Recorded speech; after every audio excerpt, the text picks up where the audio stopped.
Oh, you're good, Carol. Are we starting? Or are we? Yeah, we're Oh, gonna, yeah. you know, So good, we're doing thanks. the necessary. It's really hot and everybody has water. Okay, I'd like to call this select board meeting to order. It is it is June. Yep. It is June 18th. I've been messed up on dates for the last week at least. 2024, and this is a regular select board meeting. We have a full agenda.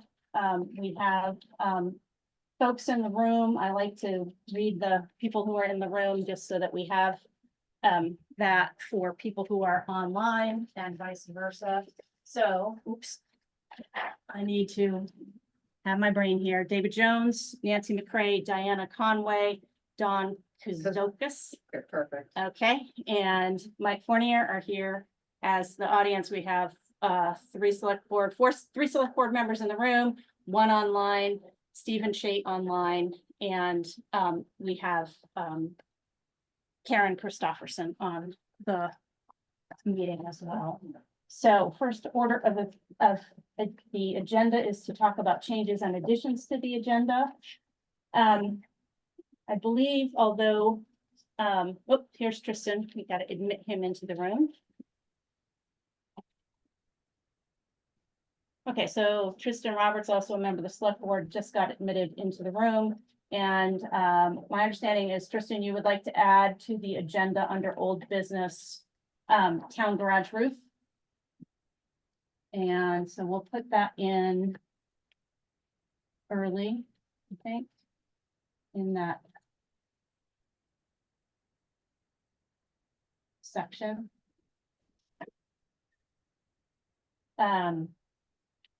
Any other changes or additions? So I want to add to new business, select board vacancy. Okay, And I also want to add to the select board order. I just want to, check on the end of the fiscal year payments. okay, yep. All right, duly noted in both instances. You want to check on end of year? Yeah. Yeah. For FY 24. Just for the order, actually. Oh, This is okay. for this Oh, order. okay. Yeah. And then under correspondence, I want to add the property value grievances dates. I just want people to know that they're coming June 24th through the 26th. Okay, And I'll pull up the exact times. Okay. Because people have to schedule it. anything else? Okay. All right, with those changes and additions to the agenda, let's start with our first order of business, which is to approve previous meeting minutes.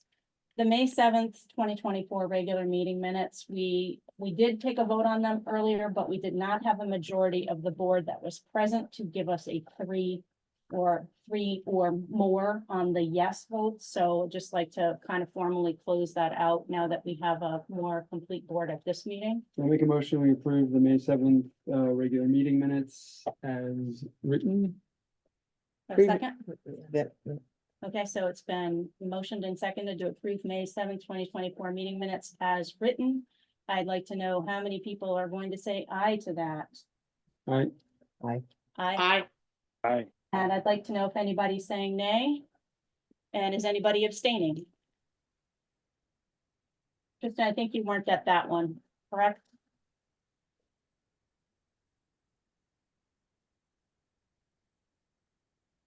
Tristan, could you record your vote again for us? I'm sorry. I said aye. Said aye, okay. All right, so the motion carries 5-0. On May 21st, 2024, there was a revised draft. We'd had a lot of conversations around it, so we want to just go through that and approve it as well. I wasn't at this one. Okay. I abstain. I wasn't there either. Okay, so, yeah, this was you, me, and Tristan. Oh. And we had, we deferred opening the chipper bid. And we deferred the animal control warrant. And we talked about the connectivity program. We had an executive session with Allison. We talked about our correspondence and adjourned at 8:20 PM. Oh, So I'll make a motion that we approve the May 21st, 2024 regular meeting minutes as revised and as on the website. I second it. Okay, it's been moved and seconded to approve the May 21st regular meeting minutes. All those in favor say aye. Aye. Aye. I, So we have 3 ayes and any nays, any abstentions, I Yeah, there's abstain. 2. 2 abstentions, so it's I 3 abstain. 302 is how we record that one. Thank you. All right, next up, June 4th, 2024 regular meeting minutes. Okay,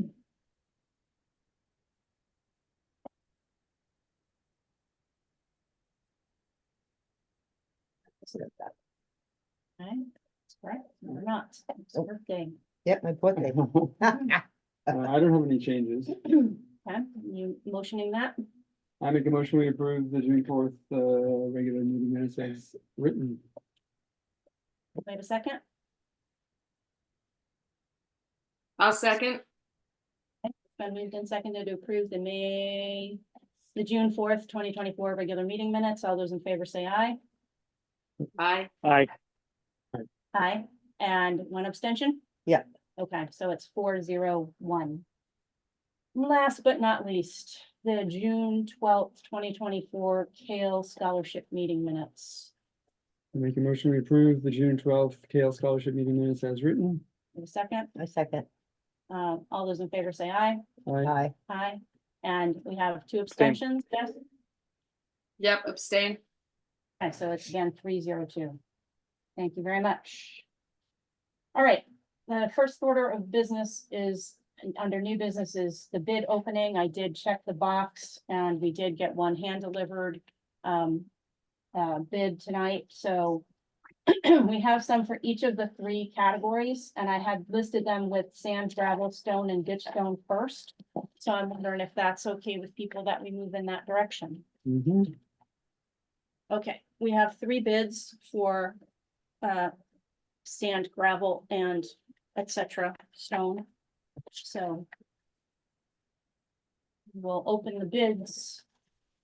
We need to state the business name, the town name, and then the details. And we are trying to capture this in some amazing spreadsheets. I'm super impressed. We've got spreadsheets to try to make this process easier. In the past, we've tried scribbling on the board, but when stuff comes in formats that are different and we have different people reading them, it can get kind of, take us a little while to get through this process. So appreciate folks who are here. Hello, welcome. Oh. And let's see if we can get through this.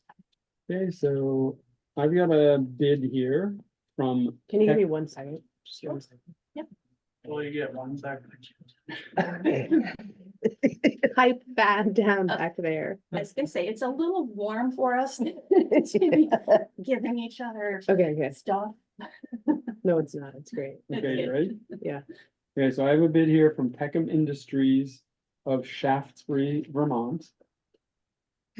And for 3/4 crushed gravel, they are not bidding.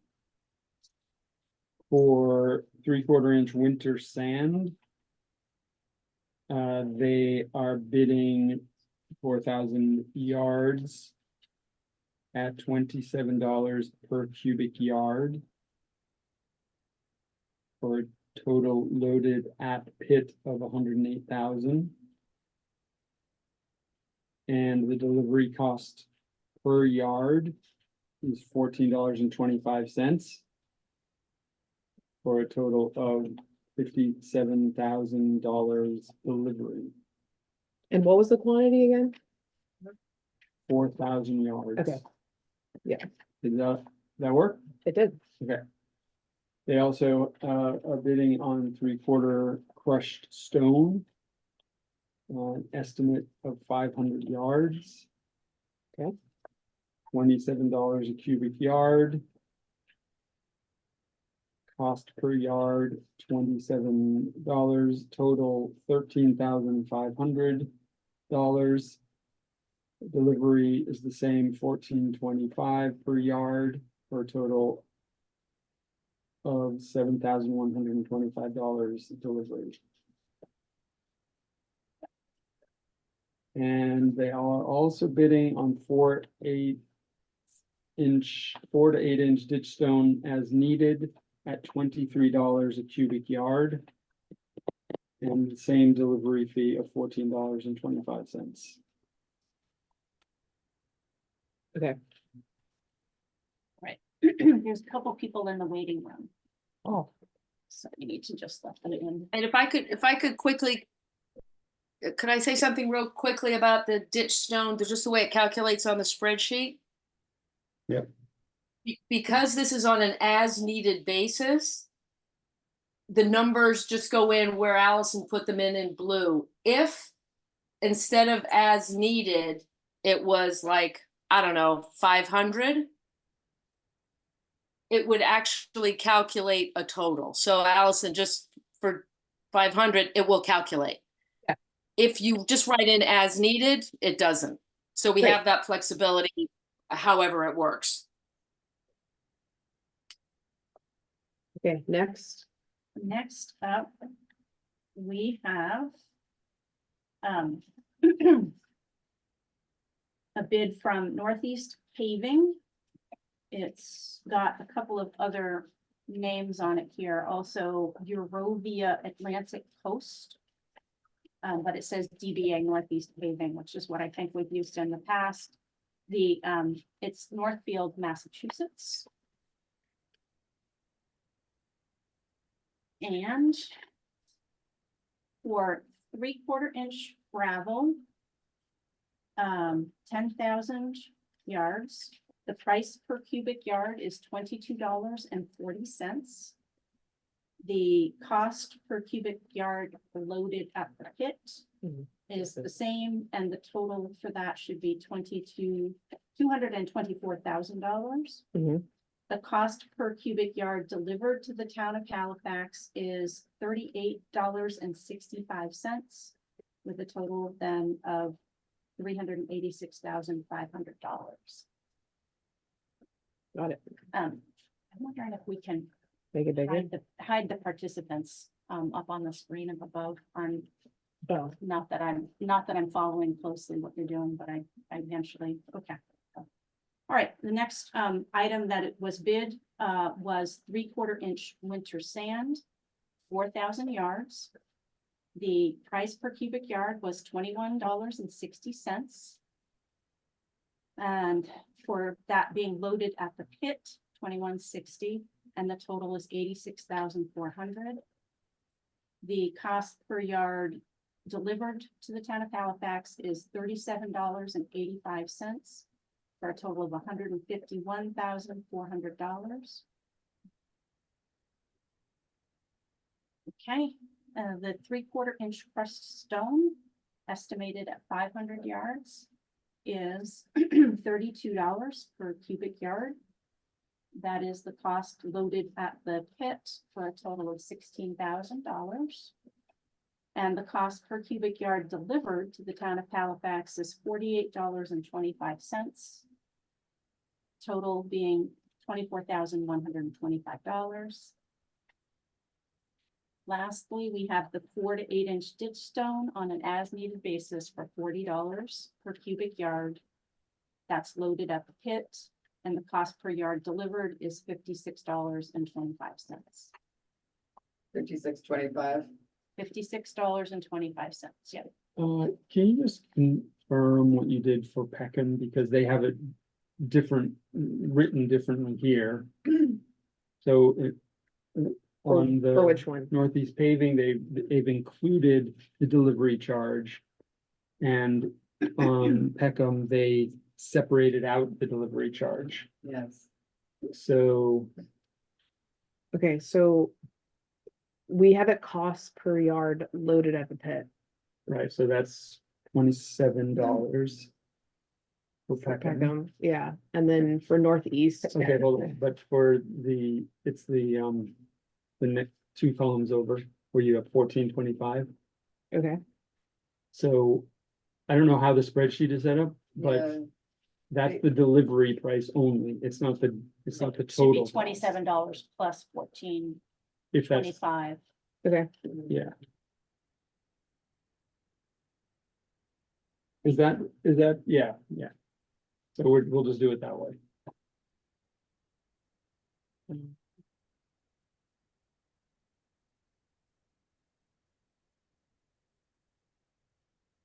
better, 21.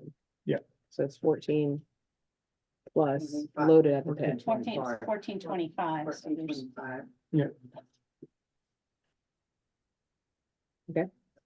So that's the same for all of Peckham, so you have to do that for all those. Okay, that, I was thinking, as I was hearing and not absorbing what was going on, I was like, yes, So something. Winters and Hurston, Ditchstone. So what is the total then for Peckham? Is the total 20,625? Yes.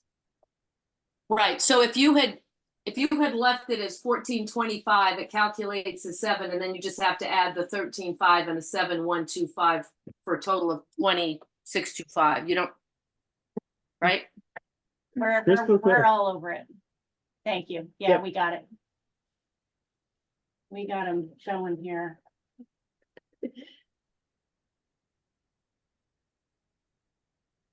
Okay, I think that's better. This one is different. And Well, then, it's different. Well, it's, and then I don't- the Ditchstone is just gonna be it's cost, right? No, I See, they have added here. the. Do I not Okay, add yep. the, And then this. I don't one- think this these one- spreadsheets did any wonders this one, this Mike, Ton, on the it whiteboard. is it. back So- up, what do I, yeah, so how do you So do this? we'll that's what I have walk through 37. it when Okay. she's ready for us, but what we're Okay, gonna do, good. this one, they're not bidding, so that. There's no, oh, Yeah. Okay.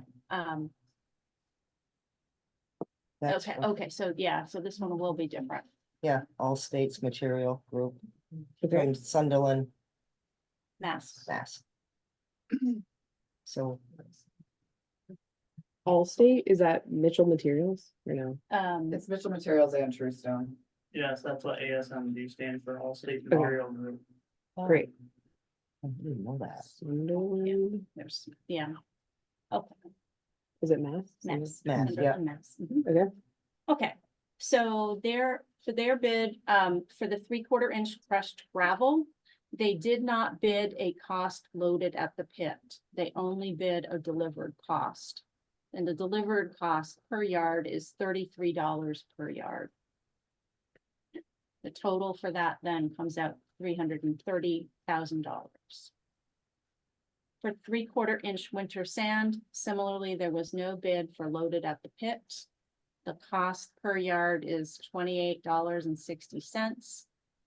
The total for that then is $114,000, and then I can't tell if it's a 700 or 400. 400. Okay, That's a 4. okay, yeah, it was, I I had was, to write it. I could, yeah, okay, It's typed incorrectly. okay, great.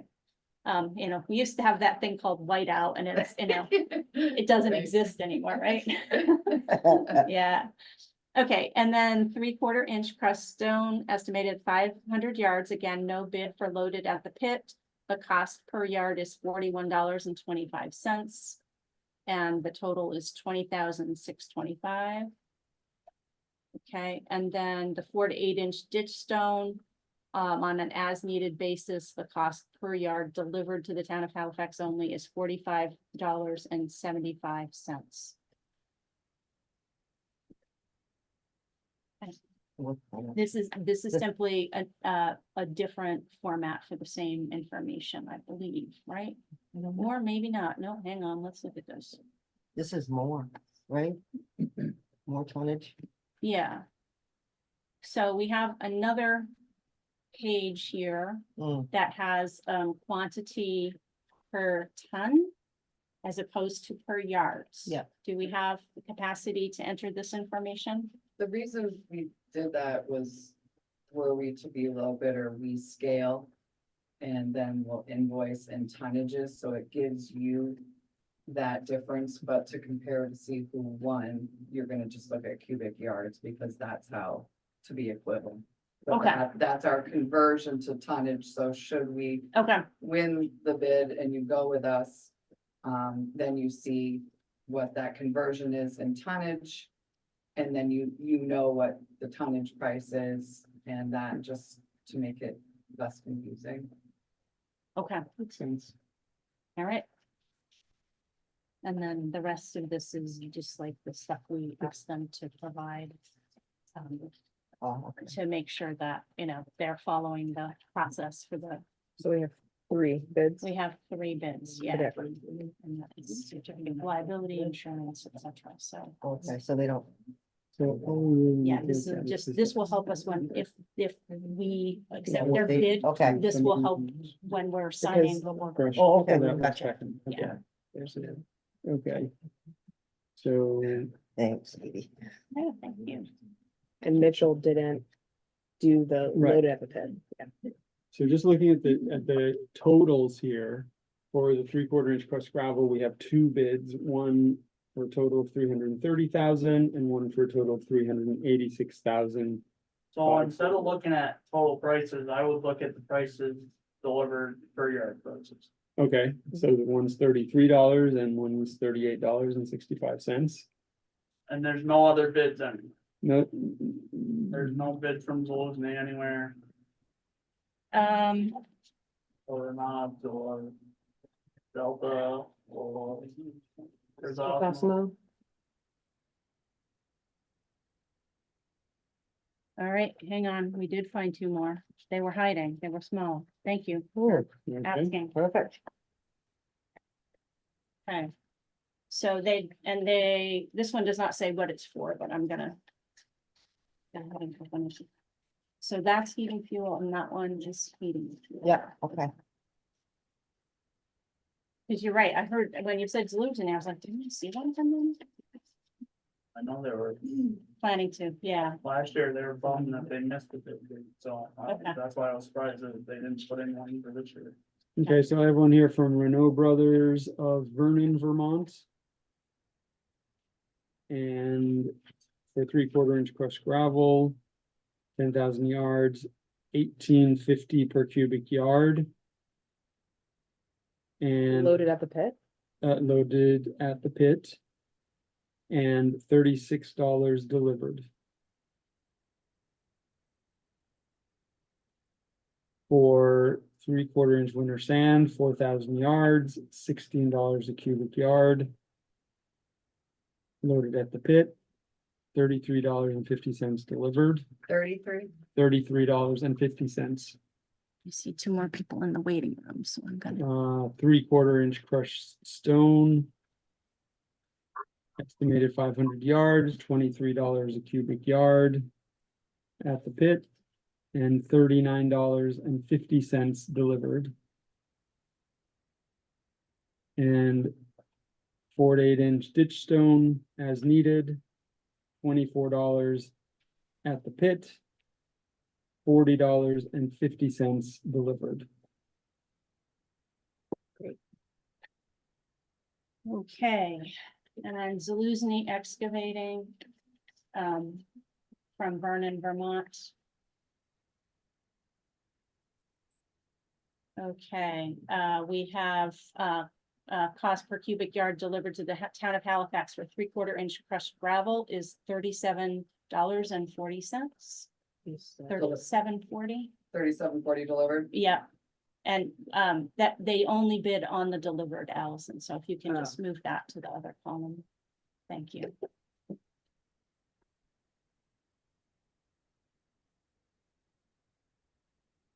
Okay, and then for 3/4 inch winter sands, the cost per yard is $31.40. It's delivered, 31, 31.40. and it's for 4,000. Yes, yep. Okay. So that total should be coming out at 125.6. Yep. Okay, and then 3/4 inch crushed stone, estimated 500 yards, $38.95. Delivered to the town.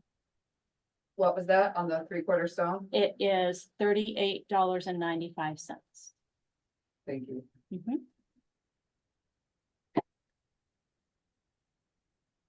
And then 4 to 8 inch ditch stone, cost per yard, $37.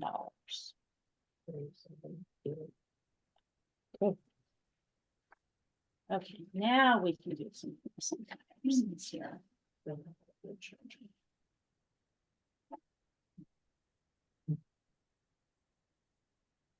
Okay, so. Mike, you wanna do it cost per cubic yard delivered? Is that Yeah, your, That's the easiest way to do it. okay. So you're looking at these three in the yellow.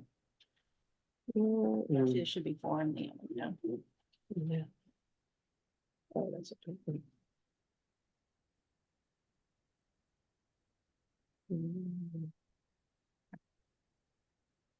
Okay, so we've got Mitchell Materials, $33. Delivered, Renault, $36 delivered. Northeast Paving, $38.65 delivered, and Zaluzny, $37.50 delivered. What product 40 is this? cents. Sorry, $37.40 delivered. What's that? This is gravel. This is Crushed 3/4 inch gravel. crushed gravel.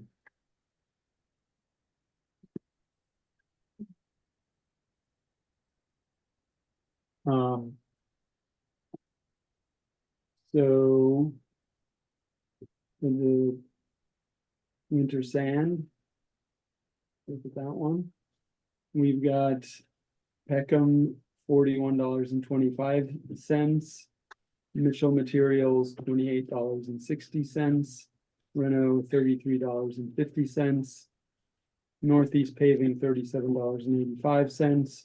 And Zaluzny, $31.40. Wait, you have Richard Materials at 41.25? No, that's gravel. Mitchell Materials at Nope. 28. Okay, sorry. Peckham is 41.25. Okay.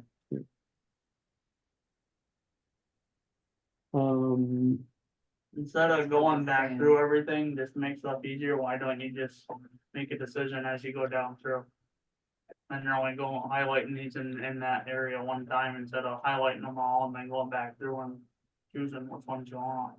Only because if we have, if we have a motion, we can make a motion with more than one thing in it, as opposed to making a motion for each. Okay. But. Maybe, I mean. Let's see how it all comes out. So for. This is for crushed stone. Yes. So crushed stone, we have, Peckham, $41.25. Mitchell Materials, $41.25. Renault Brothers, $39.50. Northeast Paving, $48.25. And Zaluzny, $38.95. And for the ditch stone, we have Peckham at $37.25. Mitchell at $45.75. Renault at $40.50.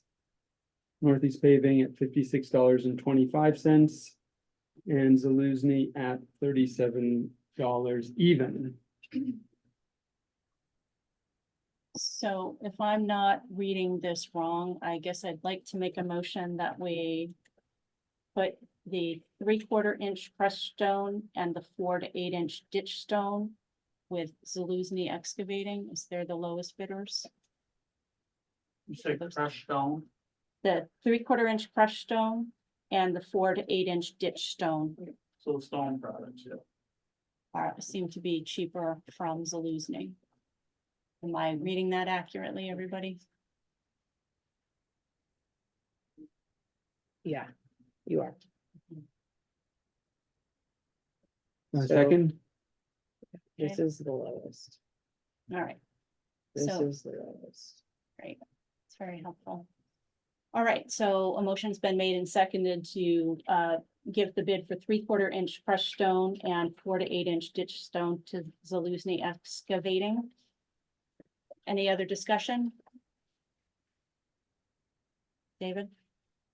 This is a yes, no question.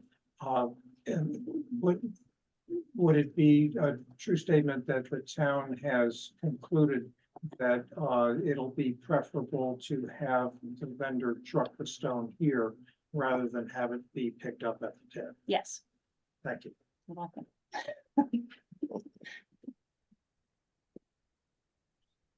Okay, any further discussion? All those in favor say aye. Aye. I, Okay, I heard 5 ayes, so the motion carries.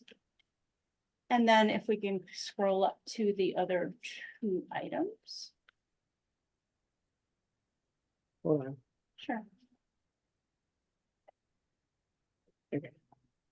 Um.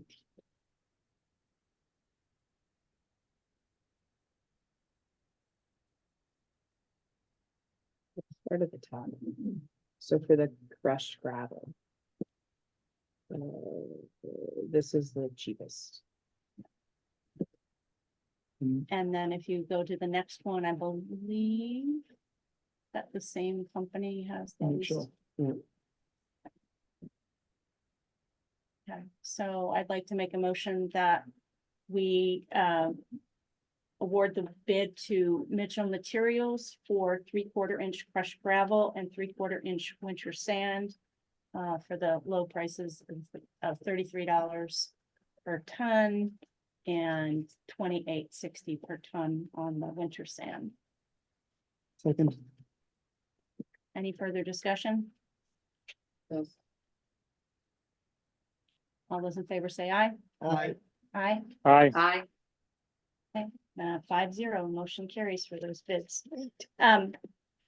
Just again, I have to say, like, this process is getting easier and smoother, but it's a big process, and I really want to thank our vendors.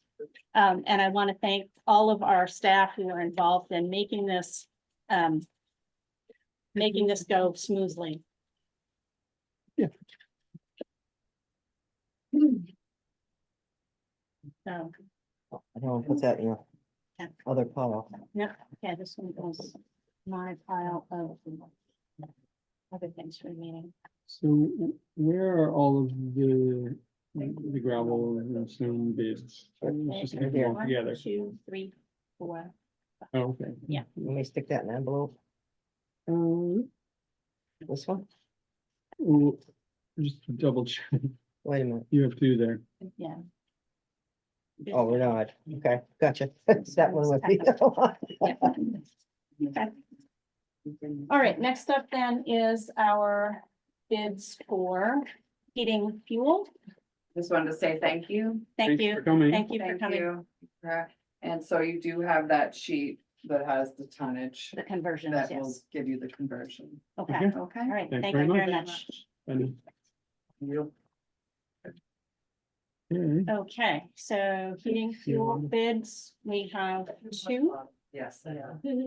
Is 2 seem reasonable for this, Mike, since you've got our, Andrew and. Yeah, we mailed out 3, so okay, you can get Sandra and Ido. yeah, We did 3. We did Guy, Sandri, and Barros. Yeah.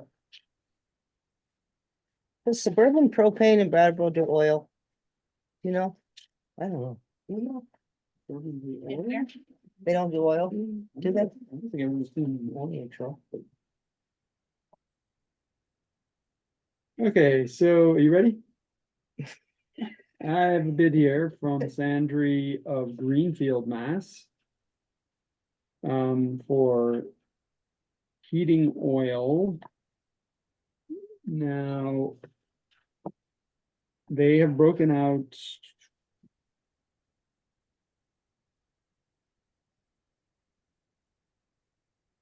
They don't have a price per gallon here. So they have just the delivery price. Okay. And they've noted that the price does not include taxes. And in the case of heating oil, PDLF fee.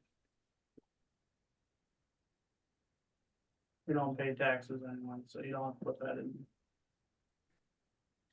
So.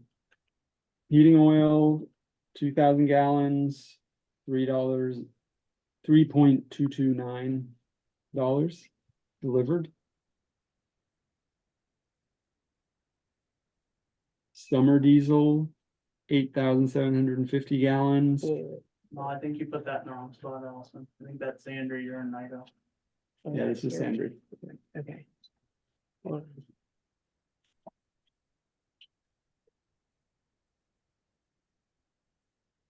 Mm, minus 0 is that, okay. Sandra, and then you said, what was the second material? Summer? winter? Summer diesel fuel, Okay, 8,750 gallons, $3.149 delivered, 0.194, 149, 3 point. 149. Okay, And then winter fuel, okay, winter diesel, 8,750, $3.439, 439. it would be easier if I could just, thank you, yours don't work, okay. And they can service the boiler. Great. Great, Okay, the second bid is from Guy E. Nido Inc. in Wilmington, Vermont. Okay. And they similarly did not put a material price per gallon, just a delivery price for heating oil. That number is $3.16. For summer diesel fuel deliveries for Nido, the delivered price is $3.21. And for winter mix diesel fuel, the delivery is $3.60. okay, did they confirm they can? And yes, service? they have the ability to service the town garage boilers needed, yes, Okay. And that was it, that was it. So Mike, we can split this up, right? We can get the heating oil from one and the other stuff from the other. Heat and oil and diesel fuel, probably yes, but once you go diesel fuel summer and winter, you gotta stick with one or the other. Right, so we can do heating oil to one and summer and winter diesel On another, to another, okay. but just to give you a heads up. We have gone with Andrew before and had huge injector problems with the diesel fuel problems. Just for an FYI. Hmm. Okay. And what's the difference in the summer and winter diesel fuel prices between Nido and Sandridge? On summer. 16. This is summer? this is summer, this is winter. We're looking at these, Yeah. I'm actually or the total, looking at the total because I'm thinking, you know, how much extra is it? And this is about 1,500. So- About 500. Is that for summer and winter, Mike? That injector problem? Yeah, So was this where there was a problem with stuff growing in the diesel fuel that year that we had that problem? but maybe they've changed. I'm not telling you to defer anything, I'm just something Yeah. to keep in mind.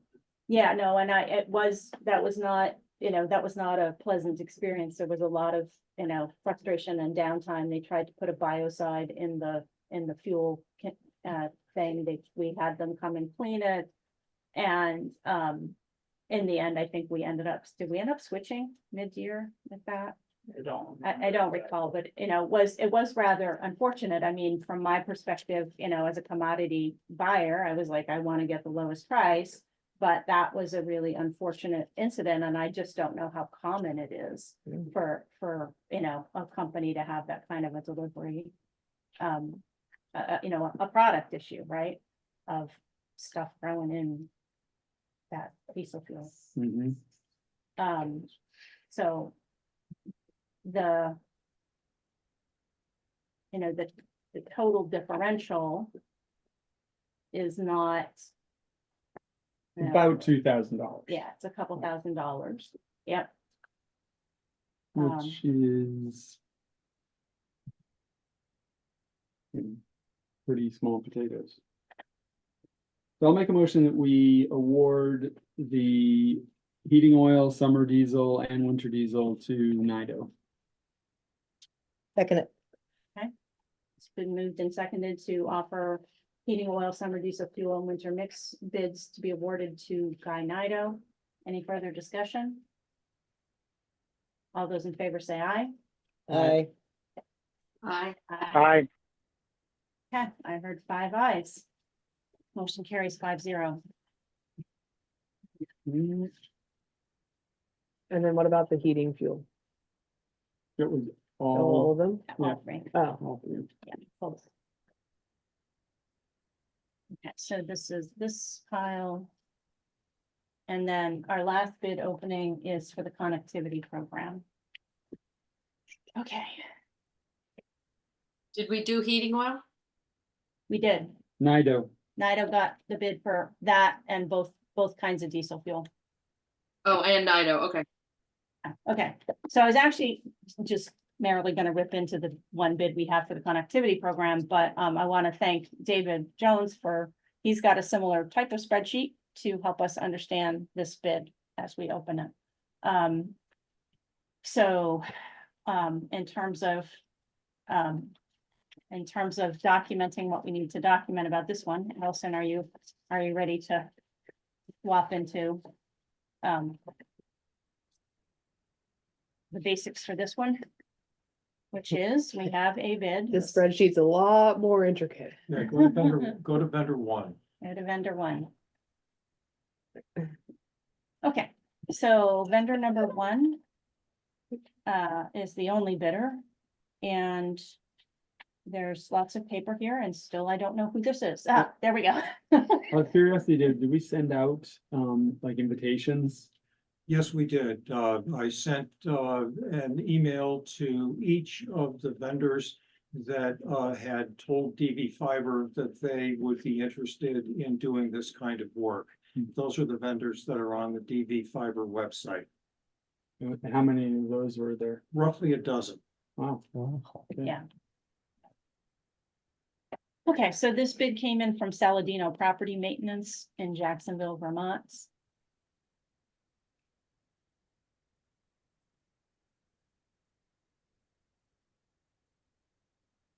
And we're gonna go down column C, which gives us the price per foot for these different items. David, there are 2 items. It looks like there's 2 cells here. Is just doing it in the top cell what we need to do?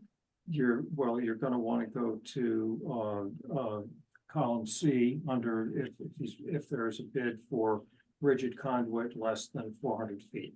Okay, so rigid conduit A, Yeah, that would be A. okay, is per foot cost is $10.50. Rigid cost, rigid conduit B is $13. You have to go down one more. Are we still under 400 feet?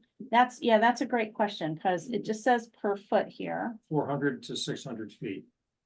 That's the, So just, yeah, you want to put that in the box that's rows 7 and 8. Got it, okay. Okay, So say the So- number again. so rigid B is $13 per foot. Okay. Rigid C is $15 per foot. Flexible D is $15 per foot. Flexible E is $13 per foot. And flexible F is $11 per foot. Okay, then we go down to rigid. And the, this one has a unit cost per home site, so we want to be in column B to start. But I'll do column B and then we'll go over to column C. So rigid A is $714 even. And then the per foot cost is 0.08. So that's a small one, okay. And then rigid B is $714 per home site. and 0.08 again. This is the same, actually, this is the same all the way down. So all of these columns are just the same.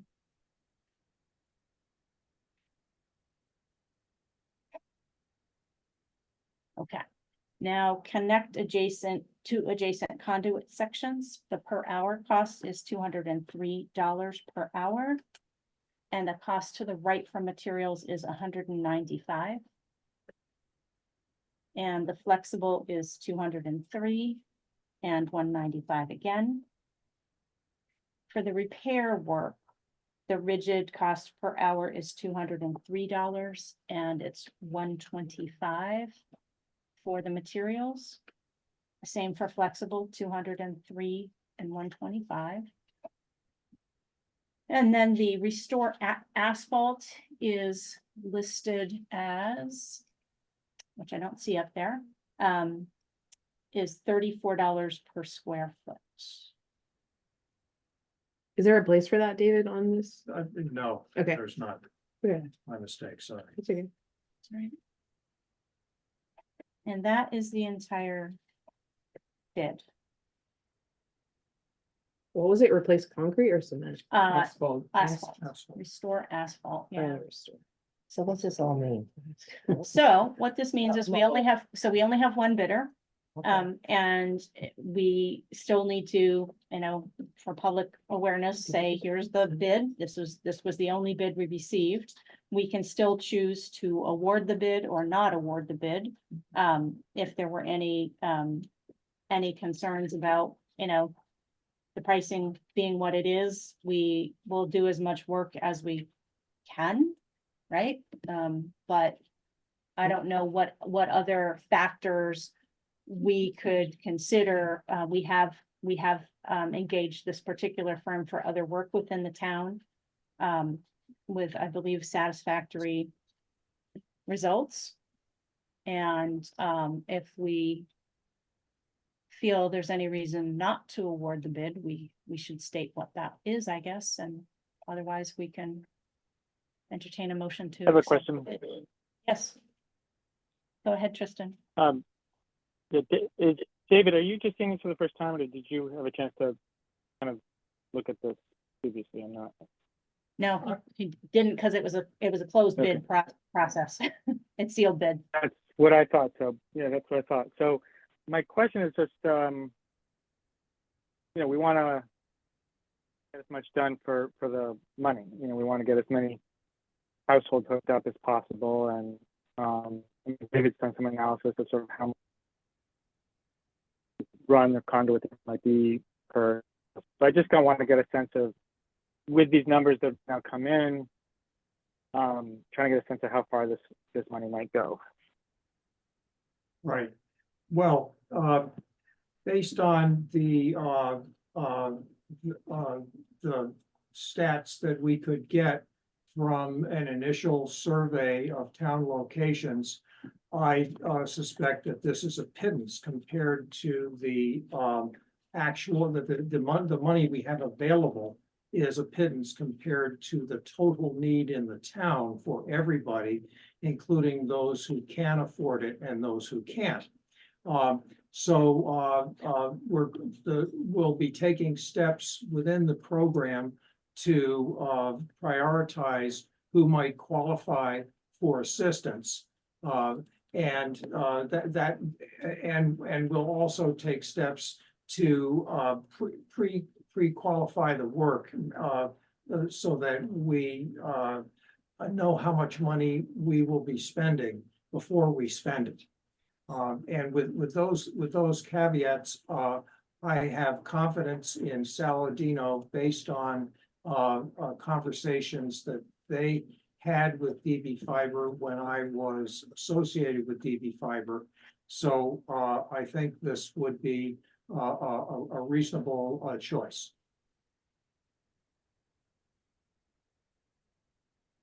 Thank you, David. Then I move that we accept the bid from Saladino and Company.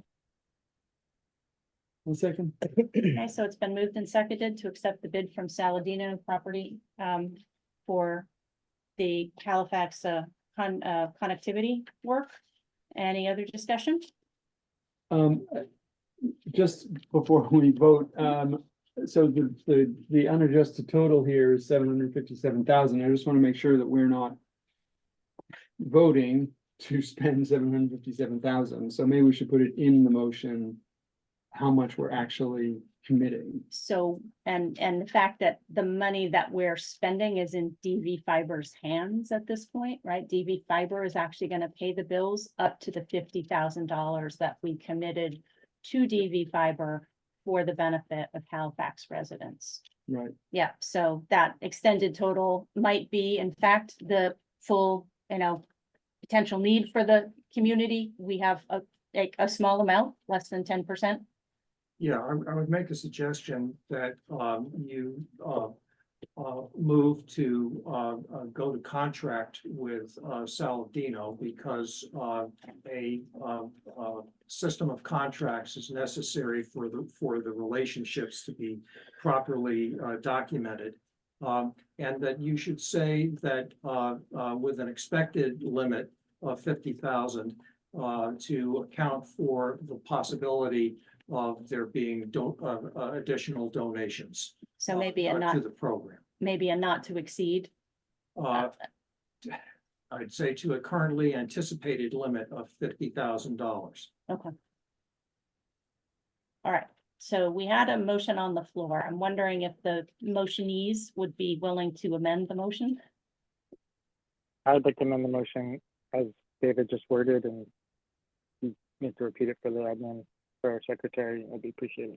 Yeah, so it says Roberts made a motion to go to contract with Saladino Property Maintenance with the currently anticipated limit of 50,000. And Great, we thank have, you. okay, so we have the amended motion seconded. Any further discussion? All those in favor say aye. Aye. Aye. Aye. Karen, did I? Aye. I did not hear you. Okay, thank you. All right, so the motion carries 5-0. And again, thanks so much for all the pre-work that made this easy, even though we ended up with just one bid in this case. There's still an awful lot of thought that went into creating the bid package and getting the details correct. So thank you, David. So awesome, awesome. All right. We are going to move on then in our new business to a sad thing. I've been in denial. I've been in grief, but we have an opening for our administrative assistant. And that information was in a previous meeting minutes, but it was not, at that point, there weren't that many people in the room. So we do need to post the job opening and get some advertisement out there. Allison will be with us through July 12th. So so we want to try to get the advertisement out there. This was one of the things on my list of things to do before the meeting, and I do not have one created at this point. But I just wanted to bring it to the attention of anybody who is here, help us recruit. It will be difficult to find someone who has served us as well as Allison has, but we appreciate your time and we look forward to continuing to connect with you in all the ways that we can. I'm gonna bring the baby down, right? Yeah, Okay. I'm gonna hand it to you. Oh, good. I love it. Just for these meetings. Bring it. I'll do it. Okay.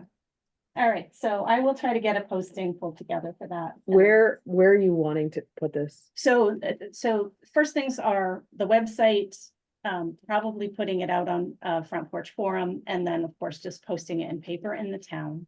But then I think we need to have a job advertisement in Deerfield Valley News. Now, that's our paper of record. It feels like when we got Rosa that maybe we had advertised in the Brattleboro Reformer because she was from Brattleboro, as I recall. So Wow. so I guess the question is, if we have something in hand, do we want to, as a board, approve, like pre-approve the putting it out to 2 locations? How about, the- Indeed? So you know what's interesting about Indeed is when we put the highway road crew position into the Brattleboro Reformer, we were getting stuff from Indeed. So I believe that even though we had only posted it for 1 week, that many of the applications came in from their online thing, which was up for like a month. So I don't think I specifically asked, in fact, I think the candidate who accepted the job in the end, as I was like, and they said, yeah, so it must be that the online form lets people pretty quickly send their Indeed resume. Well, I- that's for, It's only through Brattleboro Reformer. I think so, yeah. I'm, So are you guys gonna do it in Um, the Brattleboro Reformer? Tristan's I think talking. it makes sense. I'm just questioning what, these newspaper ads can be hundreds of dollars. And I think we just have to do a little bit of a cost benefit analysis with every additional place. And I wonder if checking, if we're going straight to Indeed might be less expensive. And I think that's where a lot of people are looking for jobs right now. Does So, anybody I have mean, could we look experience at with that? trying to be a employer on Indeed? I have, yeah, and it's worked pretty well and not cost hundreds of dollars. It doesn't? Okay. Yeah. Would you be willing to coach somebody else if you aren't able to do it yourself to like figure out how, like, because we basically would have to set up some sort of account with them presumably, right? Yeah, which, it doesn't take very long. Yeah, I think it's pretty cost effective in terms of time and effort. And we could check the cost. I mean, we could ask Allison to sort of check prices. I mean, I think it's okay to give Allison some latitude. If the Brattleboro Reformer is only $200 and they also post it to Indeed, then I'd say good value. But I think it's a lot more than that. So maybe we can give Allison just some guidance on what we're looking for, and maybe she can check with one of the board members about prices. I mean, we're going to spend over $2,000, I think, if we do Deerfield Valley and Reformer.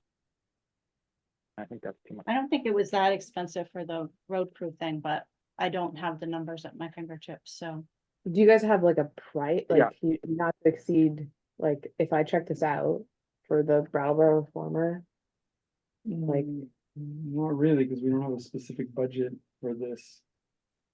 Well, we do have, I think we do have some budget for. Oh, we have a recruiting, budget, but it's yeah, not like for each position, Right, we can spend this much. right. I think I would say, just off the top of my head, Allison, I would say up to $500, no brainer.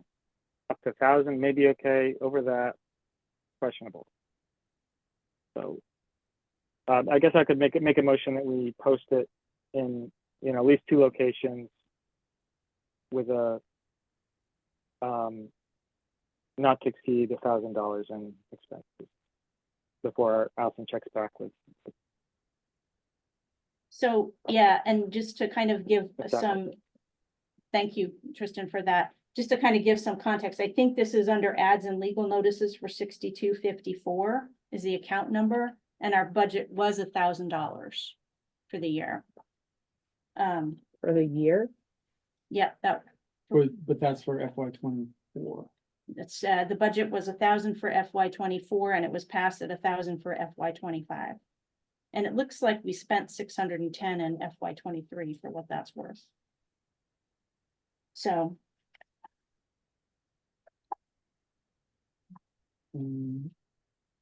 Okay, so somebody want to, so a second Tristan's motion. okay, so for up to $1,000. Authorizing Allison, any other discussion? All those in favor say aye. All right, Aye. Aye. Aye.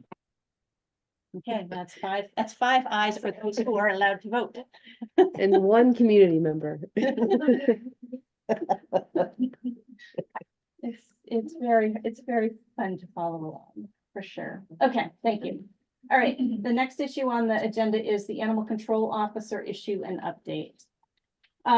So Kyle is here, but the general concern at the moment is a particular location that has had multiple issues within the last few weeks of livestock of various sorts being in the public road. And the actions that our animal control officer has taken have been to go to the public road and try to get the animals onto the property at which they belong. And in one instance, there was some interaction with the owners that causes me some concern as an employer for the safety of the employee. So with that sort of general background, we do not have an animal control ordinance today. There does seem to be a state statute whereby we might be able to issue a small fine for certain kinds of livestock in the roadway. We're talking like minimum of $3 and maximum of $10. So my concerns of the process are, I don't wish to put anyone in harm's way. I'd like to make sure that we have a good path for how to handle the issue, which does continue to occur. And try to, so have that short term, like, what are we asking Kyle to do? What's the best next course of action, which I did not feel I could come up with on my own as a single board member. So I bring this to discussion for the full board to say, help, what do we do? First of all, can I just ask if you're limping around has anything to do with this? No, I hurt myself on a recovery. Okay. So Okay. totally. You weren't unrelated. gored by a bull or? No, sir, no. Car versus telephone pole turned into me versus embankment. Did not go so well. I lost. Ooh. So in return to that, I do have a few animal control ordinances from a lot of our surrounding towns that I could give to anyone who was looking to enforce the animal control ordinance issue. I can say we either need an ordinance or we need to say, this is Halifax, you're gonna have animals in the road. And just make that a stipulation. There's half of the residents who are looking to me for answers, answers of which I don't have. Now, whether they're not provided to me or we just don't have them on the rule book. It's kind of put me in a position, including the dog warrant list that I get. It kind of puts me in a position of I'm just, for lack of a better term, the bad guy at the end of the day. Especially if we do end up putting an ordinance in, I know we have a second constable or animal control. I've personally never met him. If we need to go forth with any of this, including the dog warrant list, it's definitely not a one-person job. Going out into the middle of the woods and telling someone, register your dog or I'm going to take it out in this area of the woods does not go so well. Oh. And it's a dangerous thing to do as a single person, which I have quickly found out. So from there, I'll just let you. Okay. So just to Kyle. kind of say, go ahead, Tristan. Oh, I just want to thank you for the work you've been doing for the town in this position and your other position, and wish you well on your healing your injuries. Just to clarify, I mean, I understand. I think there's a. You're welcome. I think there's a sort of general issue with safety and comfort in terms of, going up people's driveways with the information you've got. I do want to just say if there is a threat that's made against someone or a safety issue that you're for your person, that doesn't require a animal control ordinance to enforce that. That's a call to our sheriff, which I wouldn't hesitate to make. You know, So the issue I found with that, and this is, I don't know if it is necessarily my place, but when the sheriffs are out of hours, which they're only assigned 8 hours a month, they don't come up here. They will openly tell you, we are not responding. Call the Vermont State Police. The Vermont State Police will respond by saying, oh, we don't do that anymore. Call the Vermont Fish and Game. Vermont, Yeah. our particular game warden has been out the entire time I've been in this position. 100% unreachable, whether it's personal issues, vacation, I have no idea. So there was one incident, that got, it was, a possible neglect case, of a possible dying animal, of which it took me 2 days to get an officer over here, to assist me in making sure these animals were gonna be okay. Thankfully, in the end, they were, but it's an issue. It's definitely an issue. When you say our game warden, do you mean like the warden that's assigned to this area? Correct, From yep. Fish and Wildlife? Correct. I'd love to. Go ahead. I'd love to just follow up on that one separately with the Commissioner of Fish and Wildlife. What's the name of that game warden? Kelly Price, Ezra? what do you say? Separately. Tristan, we can't hear you that well. The name is Kelly. Oh, Price. okay, thank you. I just think that's something that should be followed up on with, that person should be more responsive, and I'll volunteer to, love to follow up with the commissioner on that. But I think I'm actually going to talk to the sheriff. I think I have a plan to talk with the sheriff soon, and I'd like to ask him about this too. This sort of ties into a lot of issues we're dealing with policing and public safety. So I'd love to bring it specifically to him. And I think we should look at an animal control ordinance for the town, so it's more clear. I'm a little confused about us. I think there was some history around why we don't have one. So I'd love to reopen that. Can I Yeah. just ask for a Also, clarification? Keep sorry, going, just say finish. one more thing. Sorry. Okay. I'm sorry for the side stop. The last thing I'll say is that the legislature actually is updating this part of the law, and those fines are set to increase substantially when that bill takes effect. FYI. Okay. Thanks, Tristan. I just wanted to know, is this the same issue with like the dogs and the livestock? Or are they would that all be covered by this ordinance, or are these sort of separate things? So it would be definitely up to whatever you guys decide. And a lot of these, and you guys feel free to take a look. I can pass these around if you want. These are ordinances provided by a few of our surrounding towns. It's really up to you of what you want to adopt. You can adopt a domestic pet. I guess I'm asking about your experience and It's all of the above. all of the above I mean, are issues that you feel like we need to get a handle on. I mean, I'm kind of one way or the other, I think the deeper we go into this, it turns into, it's definitely, I don't know how much we want to say in a public meeting, but the deeper we go into, this needs to be, we need an ordinance on this and this and this and this, and it turns into more and more hours a week, which turns it into not the paid position that it is. At this moment, even without an ordinance, kind of just trying to feeling enforce, because we really don't have anything in place. There's nothing I can do to these people, I've put in the last 2 or 3 weeks, 4 or 5 hours a day with these complaints. Some of them are reoccurring for the same properties. Some of them are totally different properties.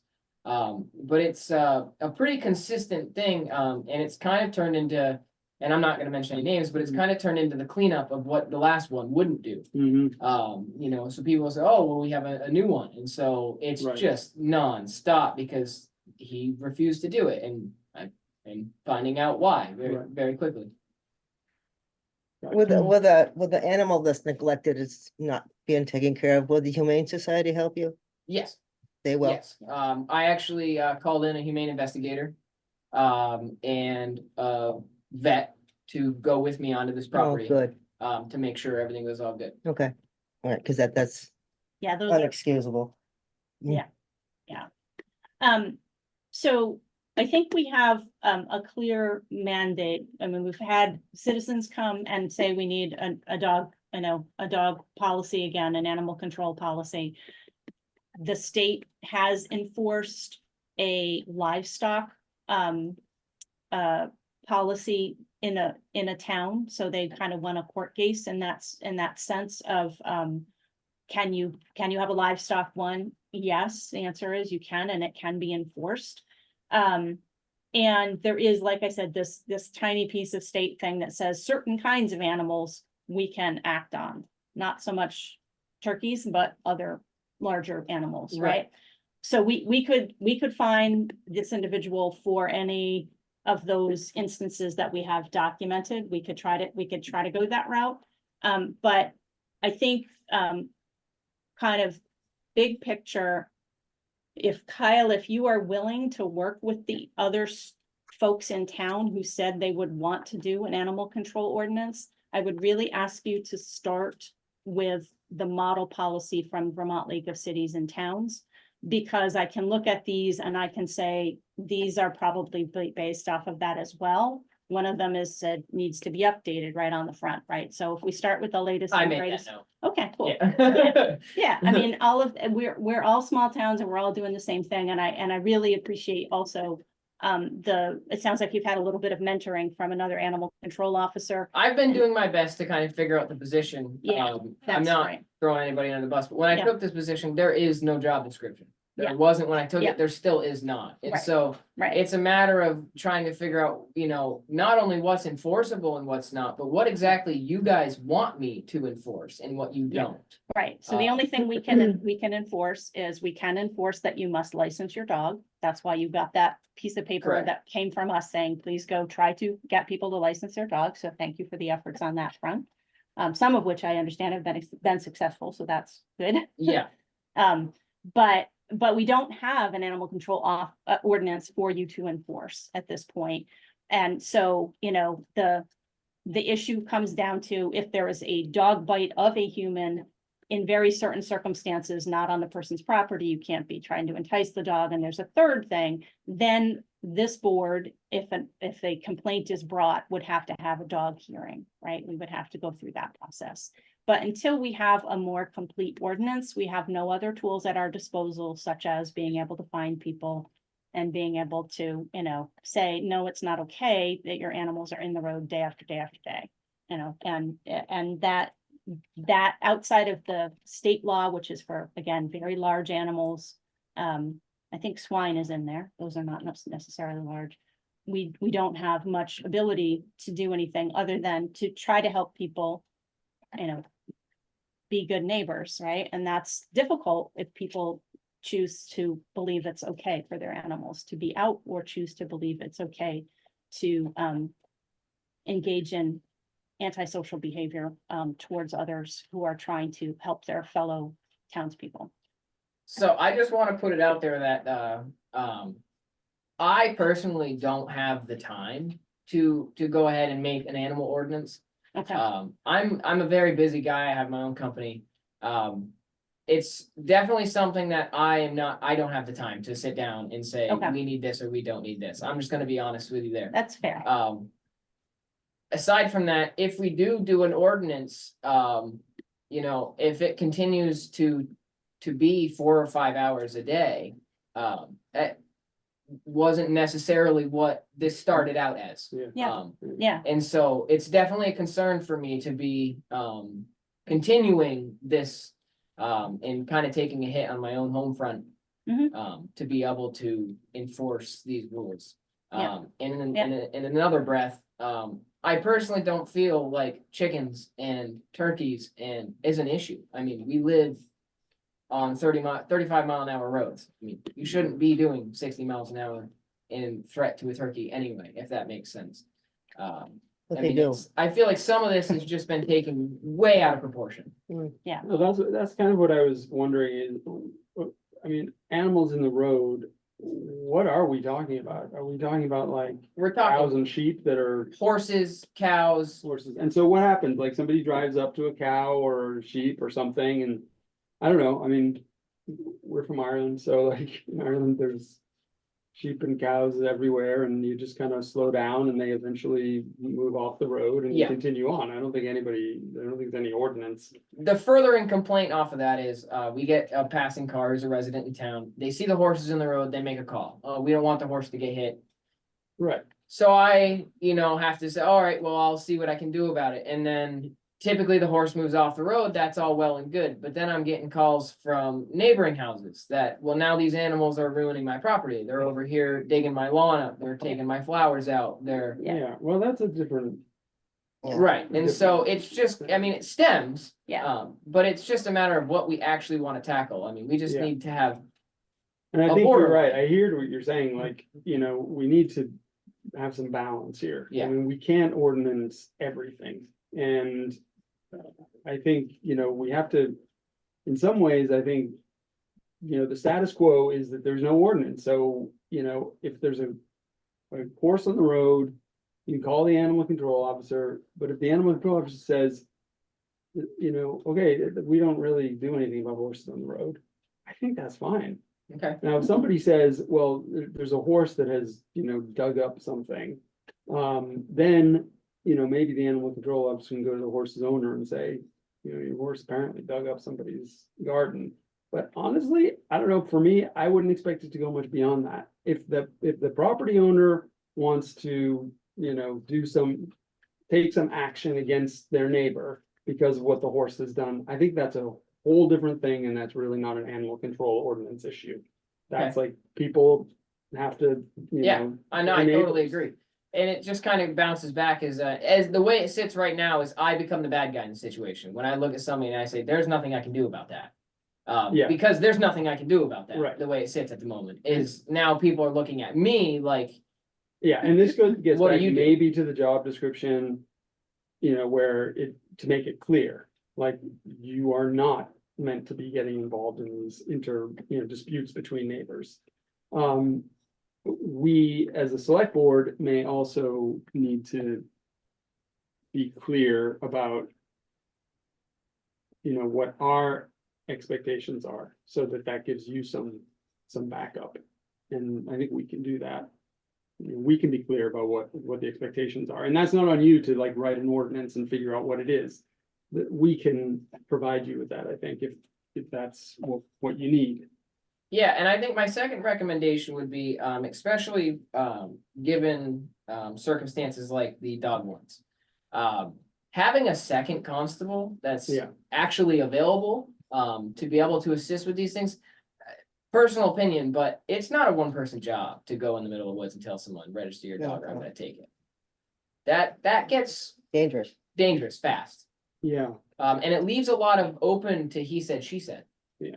Um, I wonder, and I just don't know the process, do we send notices before we send you? so And do they get- there's a call letters and attempted to make stuff? by the town clerk. So the town clerk attempts to make a contact with them. If they don't answer, I get this sheet here. And I'm supposed to go around and make the contact in person. Is there a lot of dogs that aren't registered? Yes. Hundreds? No, it's like 23. Yeah, we signed the warrant, right, Yeah, last yeah. time Wow. to ask this to happen. But that, like, to your point, that's a lot of time. It's a to go lot of, around to all of these houses. and it's just not a big budget for the amount of time. Yeah. And so that becomes an issue for me. I think, Kyle, I think one of the most valuable things that an animal control officer does, in my experience, is kind of operate. You kind of can be the person that people call. Sometimes it's just, there's an animal loose and the owner might be aware of that and might not know where the animal is. Or the owner might not be aware of it. And there's value in just, hey, who do you call to report an animal, and who, maybe if hey, where did my mule go? I can call Kyle and he might have heard something.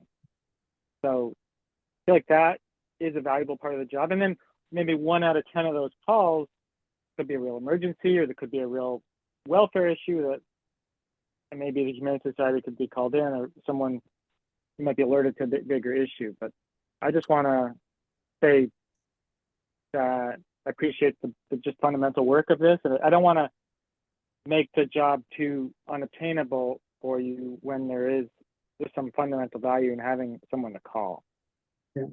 I agree with that. I can tell you, from personal experience, I mean, I've been doing this for a little while now. I've not had a single one of those calls. Nobody's saying, No one. where's my mule? No. Have you seen I mean, it? I haven't had Well, a it takes, call. like, years. about My dogs ran away. Any chance you've seen them or keep an eye out for them or anything like that. I just haven't. It's all been, I've got an issue with this guy, and this guy's got an issue with this guy, and I've got an issue. It's just a lot of like not obtainable things. I mean, it's not something I can take care of. Well, I think we need to, really sit down and look at what the job is, to give you some guidance and support and let you know exactly, what we expect, and to let the community know exactly what to expect. Right. There's a 2-hour training session that the Vermont League of Cities and Towns has out there as a webinar. And I have not made the time to watch it, right? I did. Great, I did. great, thank you for that. And I think that will clarify for us as the select board, like what are the shades that we can go with this position. But again, it sounds like part of the issue is it's just become extremely time consuming. And we did not budget anything more than what we had been giving Andy. In fact, there's no line item that says animal control officer. We talked about that when we Right. first said there was a vacancy here. So, I guess the short-term answer is to say to Kyle, livestock issues in the road, just tell people we've tried to deal with them. It's not working. Please drive carefully.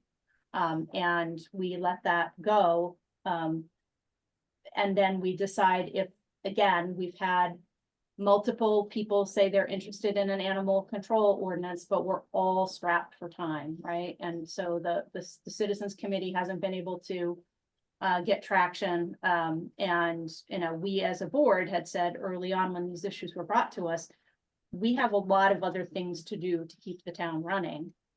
This is important, but we're struggling. We're struggling to find the time to take this up. So, letting yourself say, I'm sorry, I'm not gonna be able to handle that is an okay response. Is that accurate from the select board?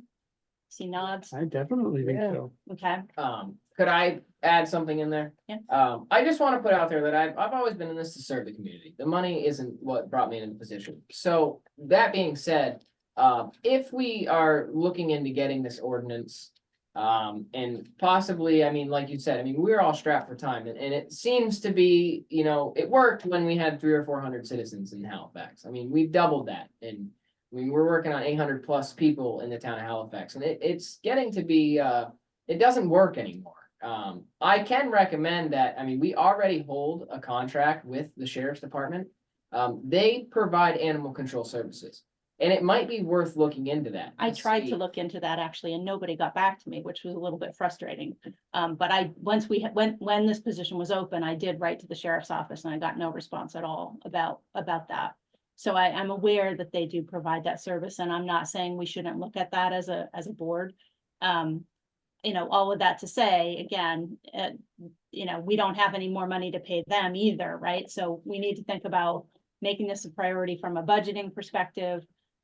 Pulling together an ordinance is not a 2-week job. No matter how you try to do it, right? It's going to be multiple steps, and we have to adopt it formally, and we have to go through that process. So that's, even if we had the capacity to take that on, I would say that's not going to happen for 3 or 4 more months to kind of get that to get that fully executed, right? And then again, adapting our budget somehow to say this, this new activity is going to take X number of hours, and this is the rate at which we are going to compensate someone. Yeah. Is, again, I think, I was hoping that this would be like, just to give you some comfort for the current situation, to not feel like you should put yourself in harm's way. And recognizing that, I think I said, like, half of this is human psychology stuff, not so much, about the people. It's just that we are all passionate about our animals and what we feel our animals should be allowed to do. I do see Paul on the call, has his hand up. Paul, would you like to speak? This is actually Tina. Oh, hi, I Tina. have no idea why it says Paul, but it's Tina. Okay. Couple of thoughts. One is, wouldn't coming up with a animal control ordinance fall on the planning commission? Yeah. I don't think so. Why would you think it would be a planning commission thing? It's I not don't- about development or land use per se. I'm all about trying to shift work around. Well, and I'm thinking they don't have a whole lot to do, so maybe this is something that they could work on to ease the load on you guys. Yeah, well, Nice as it would be to find someone else to do it. I think it's Selectboard. I mean, I'd be just curious to look at. I mean, I guess there's a VLCT model ordinance, so I can take a peek. Yeah. Yeah. Just curious to see what's entailed. Yeah. It's nice in that it basically is a fill in the blank, like most of their policies. Do you care about this? What is the dollar amount of the fine? What is the dollar amount of the fine the second time they do it? What is the dollar amount of the, and you can cut sections out. The addition, if we chose to do something of livestock, was not covered in that, but yeah, I mean, the model policies really can get you like 2/3 of the way down the road, I think, often. So they can be helpful. Anything else, Tina? Well, Okay. I just had a comment to Patrick a while ago. I've had my hand up for a while. Patrick had asked, like, what's the process before Kyle gets the warrants to go get the dogs? And the owners of the dogs actually have several chances and warnings to pay their fees before it gets to Kyle. So Patty makes at least, we send out a letter saying that they're late, blah, blah, blah. Then we send, she gets a phone call, and I believe they might even get a second letter. And then it finally gets to Kyle. So they have plenty of options before he has to show up at their house and say, I want your dog. So I just wanted to let you guys know that. I think it hasn't been said clearly, but we ought to say this clearly. We're talking about people that are intentionally not following the law, and they know it, and they don't want to, and they're going to defy Kyle. And I just think we should name that. And I also want to say I think that's really not okay. We're talking about how to enforce it or what to do about it, but this is a town of, we're a place of laws, we're a country of laws. This is a public law for a clear public good, and I think we should clearly say this is not okay. And hopefully we can find something to be done about it, but it is very difficult to enforce with issues that affect public safety in a small town like this. I don't mind trying to call Roy Richardson and just seeing if he's willing to go with you on those calls too.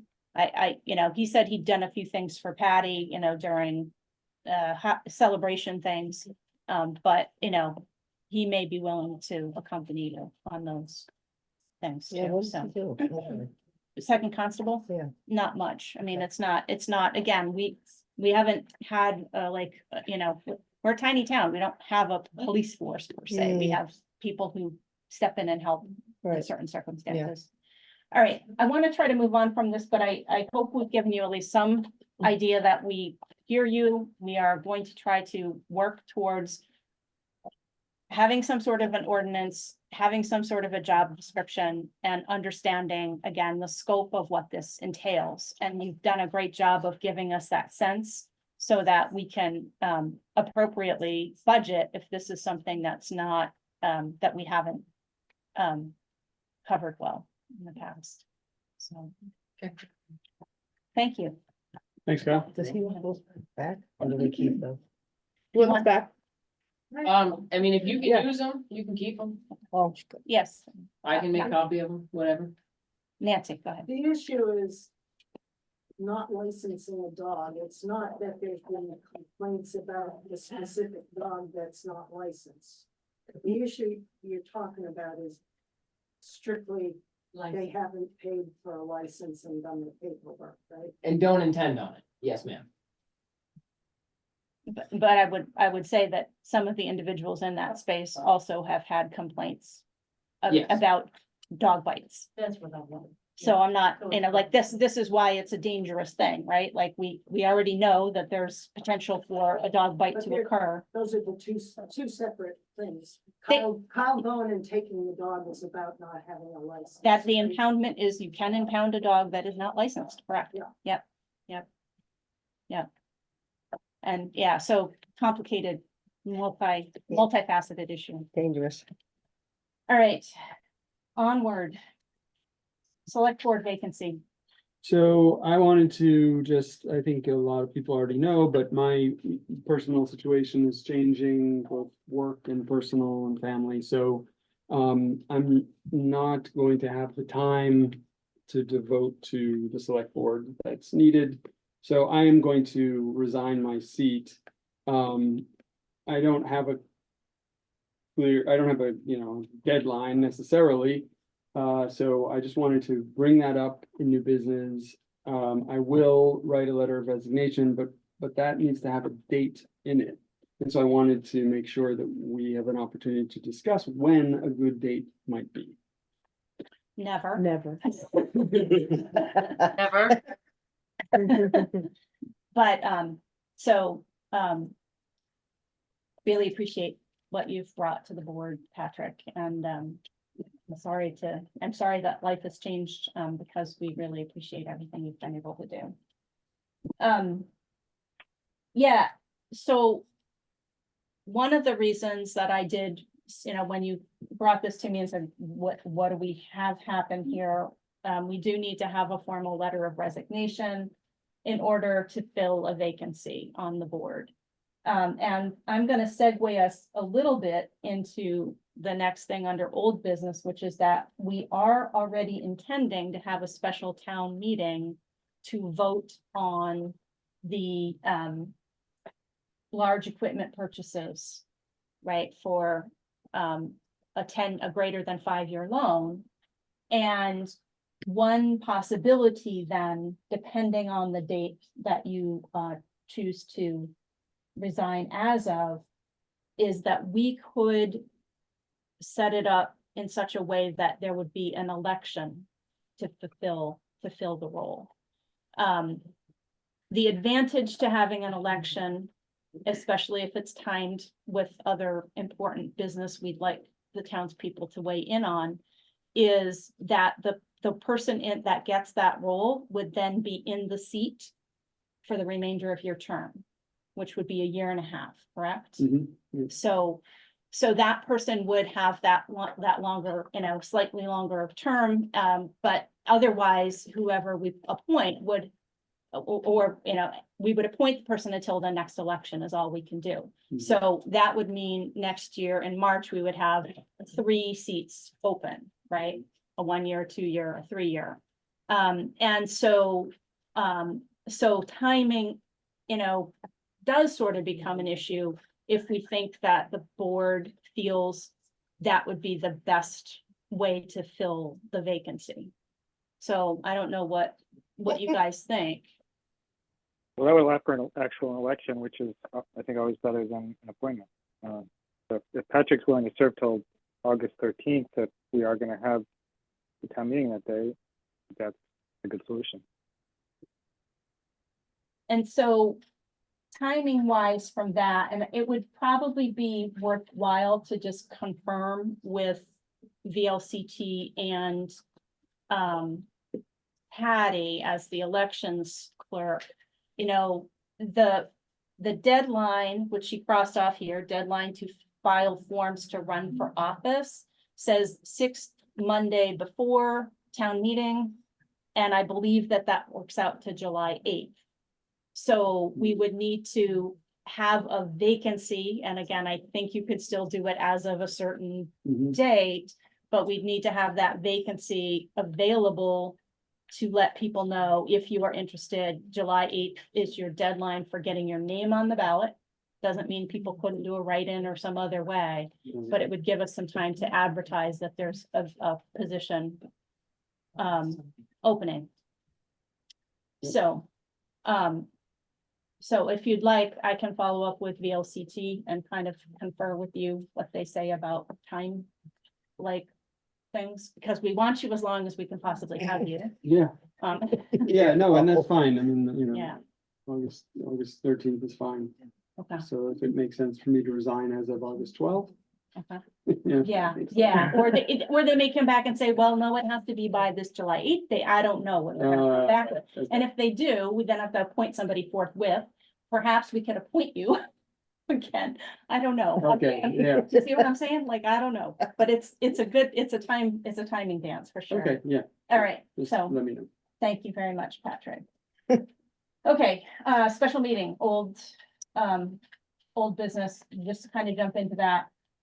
Large equipment purchases. I want to clarify with the board. Oh, sorry. I didn't- I want to clarify with the board that we have two large pieces of equipment that are both coming up for needing replacement.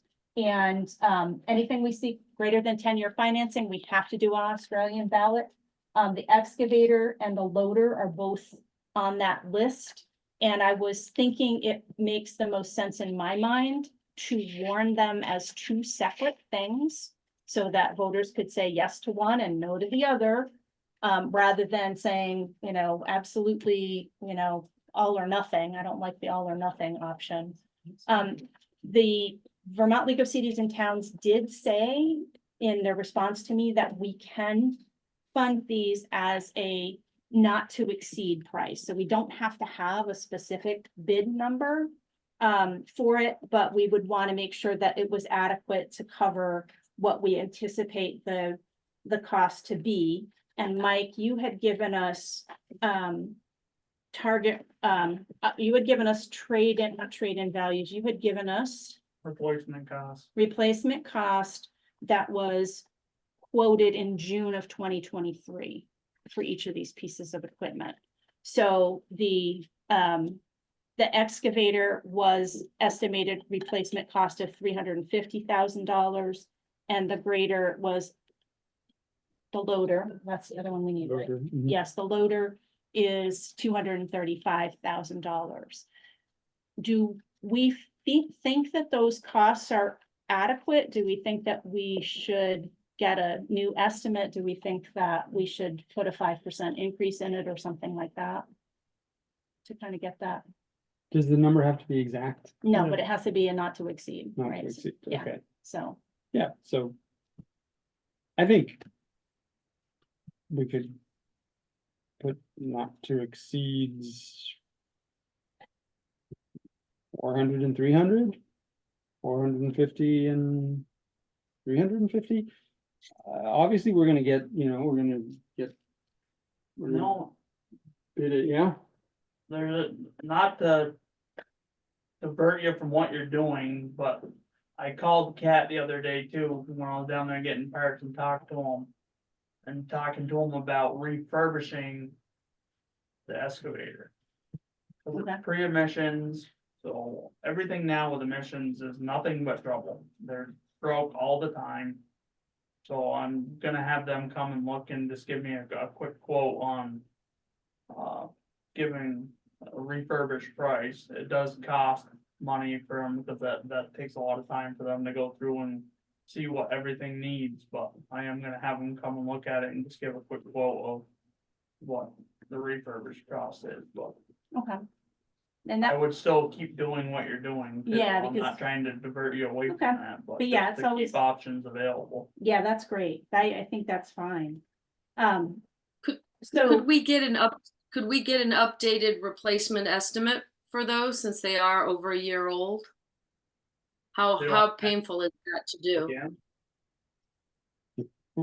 yeah, I don't know if you've heard Mike asking, do you want him to ask all these people again? So I think it's a fair question of how much time does it take for you to get replacement, to get. It don't take me time, but it takes them time to do it all. And if they're doing it every year, then imagine eventually they're gonna be like, all right, enough's enough. Well, like, Either maybe bitch if we or- tell them, maybe if we tell them that, you know, this is, you know, in anticipation of a vote, you know, in August for town vote, and we'd, you know, we'd be grateful if they could update their prior bid or reconfirm their prior bid. Want me to put it out to bid. No, I don't think we want to put it out to bid until we know we So you're have. not gonna get real numbers unless you bid it. You're Yeah. just gonna get They're not gonna- ballpark numbers of, Yeah. they're gonna be very similar to what you already have. Right. Okay. So that's why I'm Okay, thinking if we okay. do it not to exceed, Okay. that's, you know, some margin above this. When we actually go to bid it, then we'll get, you know, we'll go through our normal bid process, right? Mhm. So we'll get Okay. the, you know, the lowest bid. Yeah. For what we want, but we'll have the flexibility to, you know, to go up to whatever that NTE amount is. I think, honestly, me thinking outside the box here, with the prices that they gave you for replacement costs, I would think if you use those numbers and then have your trade-in too, that you should be pretty safe. So if you say $350,000 for an excavator, I don't think you're gonna exceed that with The trade. your trade-in. Yeah, okay, that's fair. Okay, so we'll take what we've got here and use those numbers. We'll do separate articles for each, because again, that gives people a little bit of a chance to push back, but you know, we need them both, and we might as well ask them once and not bring them into, you know, and we'll have to ask again if they say no. But we got that done. In terms of the timing for this, the first day that we can post the warning is either July 4th or July 5th. I'm not sure which because Patty didn't fill it out. I am gonna be on vacation. Tristan is gonna be on vacation. We're gonna have a fairly narrow window to post it. The last day that we could post the warning is July 14th. I think I'm back. That's a Sunday. I should be back on the Friday, but probably not really here. I'll be over, you know, in Troy getting back. So I'm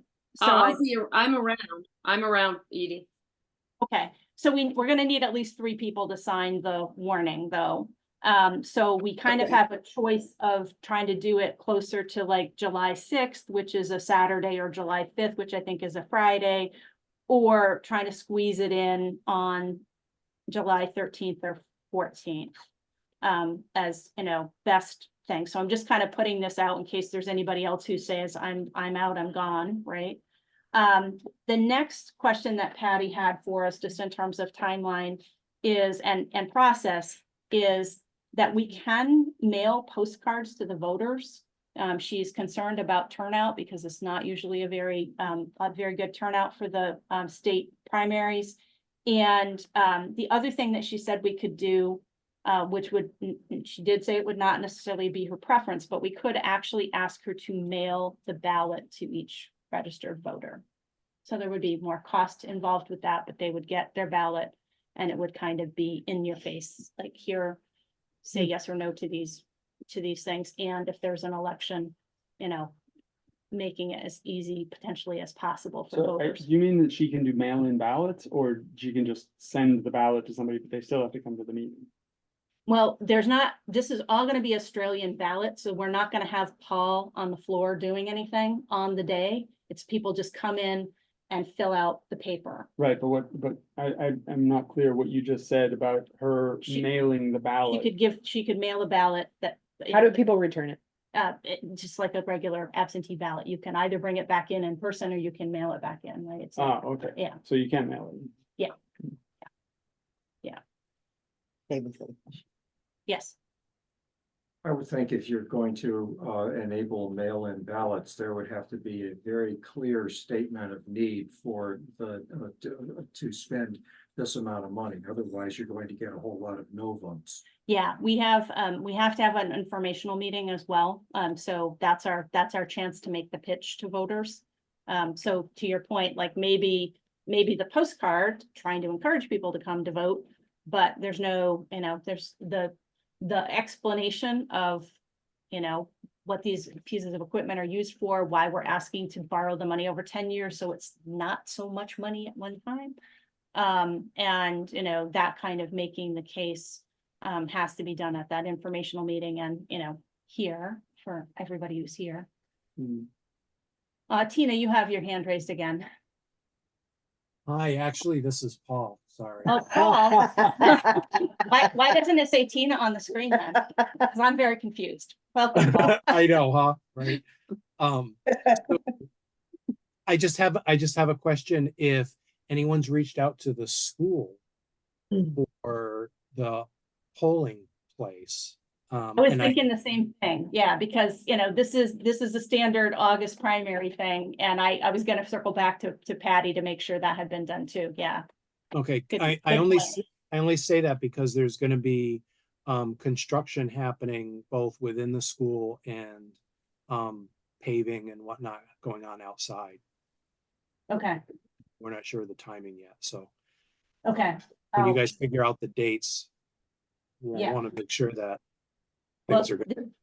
the date of the primary is We can't change it. August 13th. We can't change that, but we have changed the venue before and that would require probably talking to the community club if Patty hasn't already, tried to reserve it for the primary election. Okay, well, I can touch Okay. base with both Sandy and with the maintenance coordinator person from the supervisory union to see if they've got any better understanding as when the stuff is going to be scheduled so that we can let you guys know. Yeah, thank you very much. Yeah, All right, thanks. so basically, I'm gonna be like talking to you all a lot about making sure we get this done right. That's all I need for timing. Any other questions? Comments, good input? Yes. What did you decide about sending out the reminder of ballot, or sending out basically absentee ballot? What did you decide?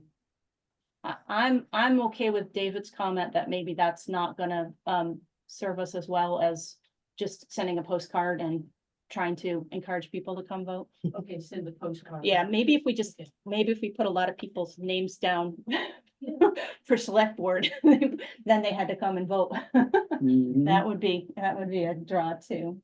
So, okay, so Yeah, we'll just go. I agree. This is a postcard. I think this is what the Okay. postcard is. It covers it well. All right, So, sorry, but if people want to be on the ballot for select board, do they need to get signatures and stuff? Yeah. It's By July. by 8th or July whatever that 8th, I believe, yeah. is. Okay. Okay. Yep. So, all right, thank you very much. Let's move on again. Liquor license renewal. Do we want to do the town garage roof? Oh, yeah, town garage roof. I'm so sorry. Yes, next. Mike. No, Tristan. Yeah, Tristan. thanks. We voted last meeting to put out an RFP to put a new roof on the town garage. Earlier today, I emailed the board a draft proposal for that RFP, which was based on two different examples I got from different towns of what should be in that RFP. So I think it's pretty solid. Patrick emailed an edit, which was great. So I would include that in the draft. I would just ask if there's any feedback on this draft proposal, and there are just a couple things in order to get it out. There'd be a couple things to do in terms of putting dates on it, and with Allison leaving her position, putting a contact person on it. Yeah. Okay, so the one thing that jumped out for me was just the construction must be complete and invoiced by November 30th, 2024. That gets, I think, back to just like my general concern of the approach that we decided to take was to say, sure, we'll go ahead and do this even though it wasn't budgeted, and then we'll borrow money in anticipation of taxes. So I'm just expressing my, once again, like, oh, I kind of don't like that, because we have no idea what the bids are gonna come in at, but we still, even if we put this bid out, we could then say, oh my gosh, it's, you know, it's $500,000 and we're not necessarily gonna borrow that on a short-term basis, so help me get over my concern. Well, I'll say two things to help you get over it. One, we decided this at the last meeting, so I understand if you're having sort of buyer's remorse, but we did decide it, and I think it's good to, when we decide something, to proceed with it. You know, we can always just not accept a bid. If we say, you know, that we can't afford this right now, we need to put it before the voters, we don't have to accept the bid. And if we do get bids, then at that point, we do have more information about what to budget for next year. And how to communicate that with folks. And look, there's one more thing I wanted to say. Right, I mean, yeah, I mean, I think that date is arbitrary. I think it's basically the latest date as I could think of, of course, snowfly, you know, the cold winter. I think if we're gonna put any later date on it, it would just be kind of pointless. People aren't gonna bid on something next year. So I think this is just, let's put it out, see what happens. We're not committing to spending the money, we're committing to taking the next step. Yeah. Tristan, thank you for doing this. This is great, and Patrick for your edit, which I thought was good. This may not be possible, but just given what happened before, is there any precedent for having, you know, sort of, I know there's an indemnification here, but warranting the work that they have to, you know, make good so we don't run into a similar problem, or is that unlikely? Yeah, I thought about that, and I appreciate. I kind of honestly thought about that. Didn't include it. Somewhat wasn't sure what to say. I don't know what kind of warranty someone would put on this work, because it's a very unique job. So my inclination was to leave it. I mean, I think to your point, I could say more clearly, perhaps, that we'd like to receive a warranty, but I don't think it'd necessarily be a good idea to specify what the warranty should be, because that might exclude that makes sense. Bids that we don't want to exclude. Right. No. I think that makes sense. And if the examples that you got from other towns, whatever your sources were, if they didn't include something, I understand that as well. But yeah, if they could, you know, if there's some, you know, we stand by our work statement, whatever form it takes, you know, I don't know how much comfort we can take in that, but I'd like to try. I'm just writing this on the fly, but I think adding a statement in the selection criteria, this bid does not require a warranty of any certain time period, but if a warranty is offered, that will be considered as adding value to the bid package. I did add that to the specification. Yeah, I mean, you sort of basically include, yeah. So it's arguably already in there. Okay. David? I haven't seen the draft, but could you ask the vendor to state the nature and term of the guarantees that they will provide in connection with the work? And so give them the opportunity to state what guarantees they might offer. That's a good way of doing it. Yeah, I like that. I'm adding warranty. Doesn't mean they have I like to provide a guarantee, but it gives them an opportunity to state one. And to assume that others may be putting a warranty in, what is their kind of normal course of business, you know, I think that's a great idea, David. Mhm. Okay, then we just Okay, need. I'm adding some language, yeah. Cool. All right, so when might we consider the sealed bids due by? I think it's kind of a question of how quickly we can get this out if we're ready to get this out the door this week. I would say let's give people a month, 6 weeks, I don't know. And there's also the visit. I think you have some dates in there. Yeah, Yeah, And I would, who's responsible for that? right. so I think we need to include Mike. To say, you know, when there's a site visit, you are one of the primary residents of the building, so you could be there.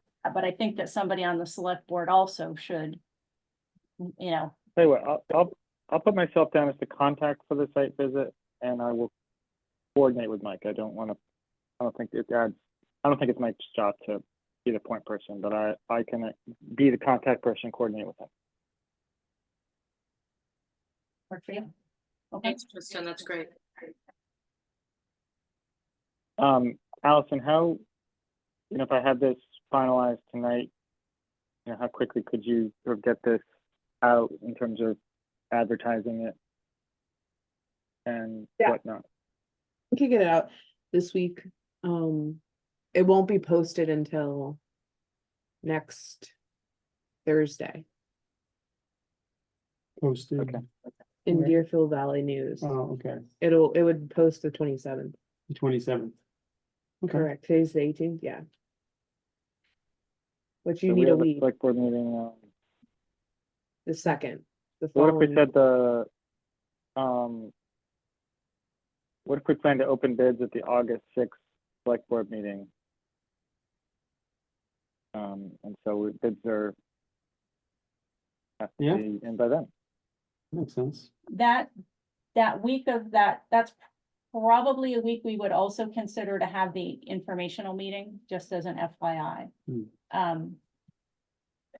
It says we can Okay. do that as late as the day before, but, and that doesn't mean we're not gonna end up with a regular select board meeting as well that week, but.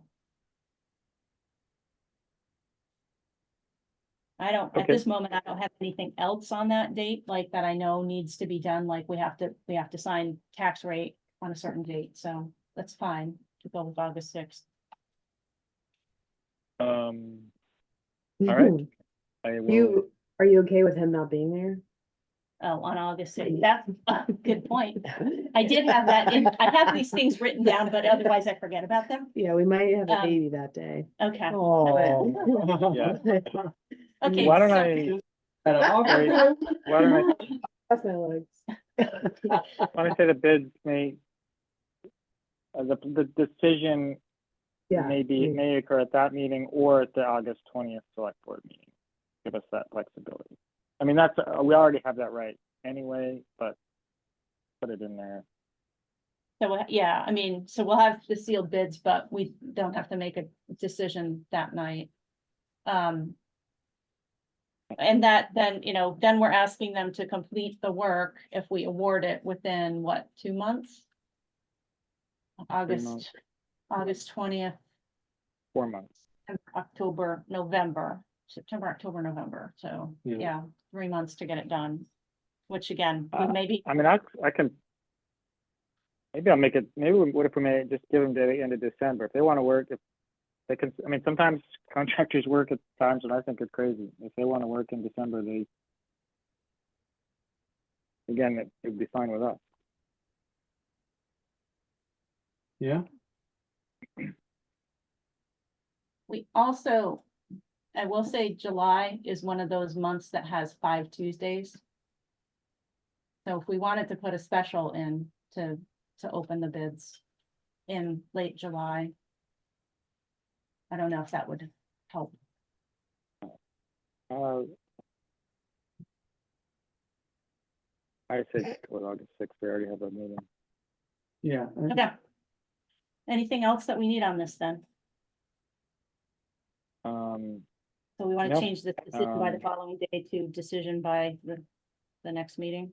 Yeah, I'm doing some edits on my copy here. That's okay, so I can edit, put these edits in and send this to you, Allison. Okay. Cool. Okay, thank you. Thank you, Mike. Right. Bye, Have a Mike. Good evening. Stay cool. Thanks, Mike. Liquor license renewal. Does anybody know where that piece of paper is? Oh, we can go to the Uh, next one. I'll go get it. Karen, does Mike need to be here for this extreme heat policy? There is no, I'm sorry, I'm just working on it, pulling things together. There is no policy in place. It's just, we're working on it and I've already told Mike that I was doing that. Okay. And you know, just a heads up, like, I did note that the highway department has Juneteenth off, so they're off tomorrow, so they're not out in the heat. And then on Thursday, I suggested that they could maybe drop by the Halifax Cafe if they wanted to have a little lunch there, and maybe it'll be a little bit cooler and a little bit more open space, so. Okay. Okay, so for the liquor license, we are looking at a renewal, I believe, of arboreal habitats liquor license. We have received the check for $115, and this application just, oh, there's actually two to review. Okay. So this is one of the two. The other one is for Venture Out Base Camp LLC, renewal license in process. I do not see a note that oh yes, check has been received for that as well. And these are, let's see if it tells me what kind of license it was. What's the address for arboreal habitat? It's, there's a PO box on here. When you go down 112 towards Jacksonville, there's a tree farm, arboreal habitats. There's two buildings, a little yellow building off to the right and then a brown building. I talked to Patty. She said that Adam is, because I was like, what's he doing? You know, I haven't seen any signs or anything. She did say something about, she thought he was doing tastings and brewing or whatever. I think that last year when we looked at these, it was a wine and beer license. It wasn't a liquor license. So I think that's my guess, is that, you know, I don't it's, remember this one from last year. well, I do, because I was like, what's going on? And I didn't know, and I don't like not knowing. But it sounds like he's trying to renew that. I'd like to stop by and have a taste if he's doing tastings. There you go. So, any objections to supporting the renewal of these two liquor licenses? Okay. And these we don't have to sign or anything. No, because she has to do Patty it, just she has to does do it all online, so I'm just gonna write approved. Yeah.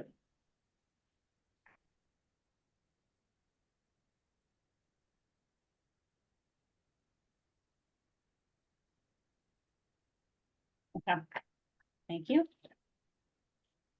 Stream heat policy for the road crew, Karen. As I said, I think we talked about this last year. We need to put something in place. It's not in place, so I volunteered to pull what information I can and submit a policy to the select board to approve when it's done. But I haven't gotten anything for today. All right, next up, tax sale new date, July 9th. Tristan cannot be the representative from the board to bid on it if there are no acceptable third-party bids. So we need to name someone else to be there. Karen, I think you're gone then too. You're out of town. Patrick's out of town. Karen said no at some point. At least you and me. Oh, yeah, where we Yeah. going? Do you wanna buy? We're going to the wine place. Okay, that's where we're going. Okay, then we'll go buy a house. Yeah. No, okay. So at 10:30 in the morning, it sounds like it's done here in the office. Oh, okay. I have never attended one. I do not know what to expect. I just need to know exactly the right words to say at exactly the right moment because I have a fear of auctions. I don't, I'm always afraid that I'm gonna say the wrong thing and end up with a piece of property I don't want. So I think what you need to do is to call Bob Fisher Okay, and ask him, okay, because he's the one who handles all of the sales for the town, okay. and he will tell you. Okay, so, can we confirm that, I think we did a vote no, we didn't do a vote on Tristan, but verbally confirmed that I am authorized to do that? Yeah. On behalf of the town, Oh, yeah. I'd like to come Oh, along sure. for my moral support, I would No, I love gotta that. have a date. What's the Yeah, date? it's, July 9th at 10:30 in the morning, Oh, I'll write that down. thank you. Okay, July 9th, hearing of visitors, 10:30 a.m. David, anything else? Thank you. Diane and Nancy, nothing else? Paul, Tina, anything else? Stephen Chait, Yes, two things, if I may. One is from the Conservation Commission. On our meeting on the 27th of June, we'll be discussing the topic that was raised by the Select Board, I believe, on the 4th, which is trails. And this is just to start a discussion from a perspective of a Conservation Commission. And then we'll have, I don't know where the discussion will go, but there'll be a summary that I can provide following that. Okay.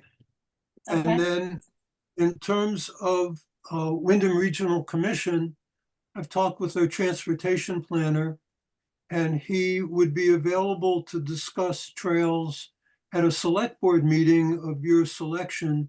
Two possibilities are the two meetings in July.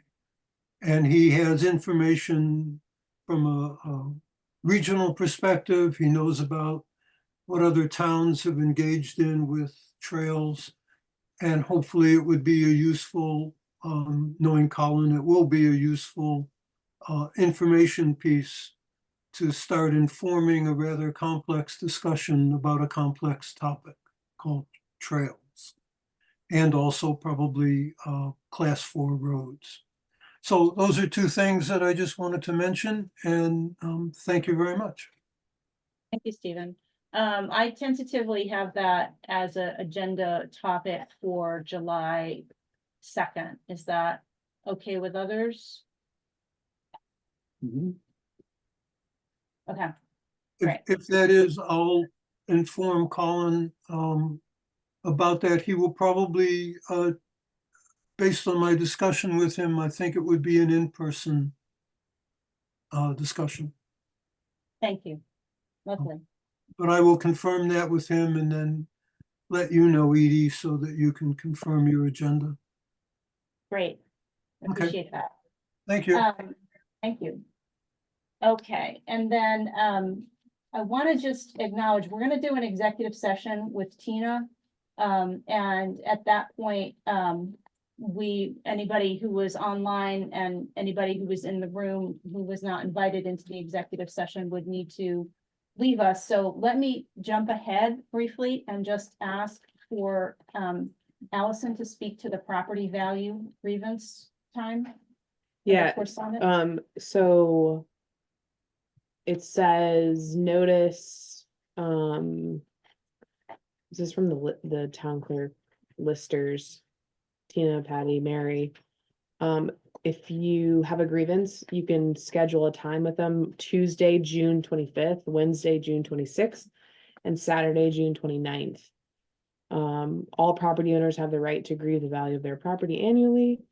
If you'd like to make an appointment, call town clerk's office at 802-368-7390.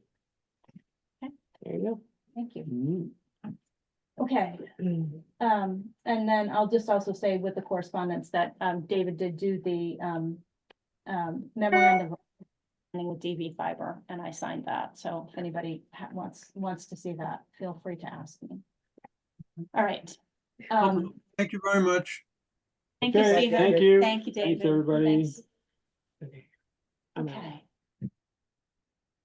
All right, so the next thing on the agenda is the idea that we might go into executive session for a personnel review with our stipend appointee of Tina Blaze, who is the planning and zoning secretary.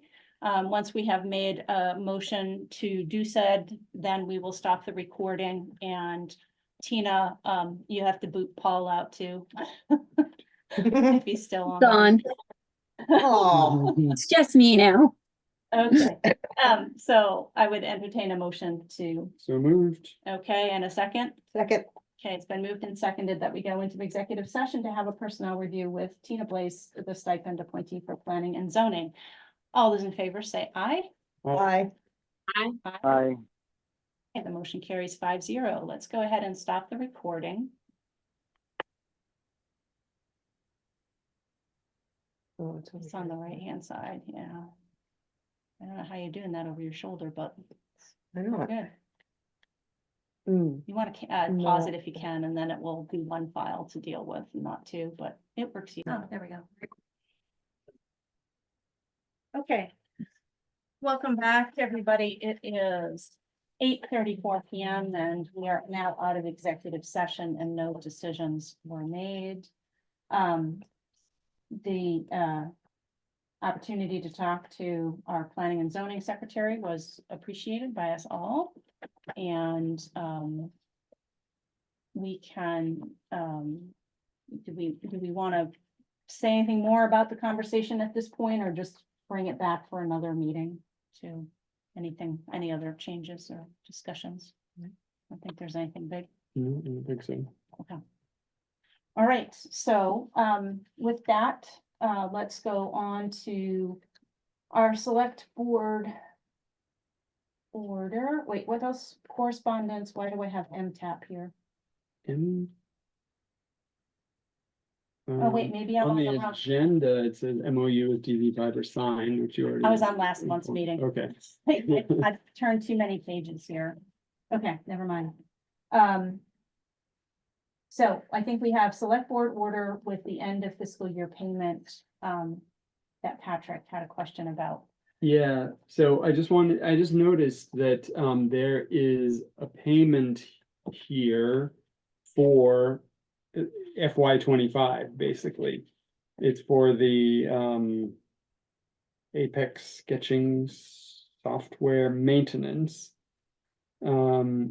And it's for July 24 to July 25. oh, So yeah. So it shouldn't be on there. yeah, so I'm wondering if we should take this off and pay this in July. Yeah. Now, it does say the invoice date is May 27th. So normally, you have 30 days to pay. That would be June 27th. I don't know Apex software. I mean, is that going to be cool with them? Are they gonna cut us off when it's a subscription? That's my big concern, is like, are we gonna shoot ourselves in the foot and they'll say, sorry, now you have to re-up, or they can't get in to do their work. If they, like some of the software programs I deal with, you pay for the year and Yeah. they put the ticking thing on there and tell you, sorry, you're done.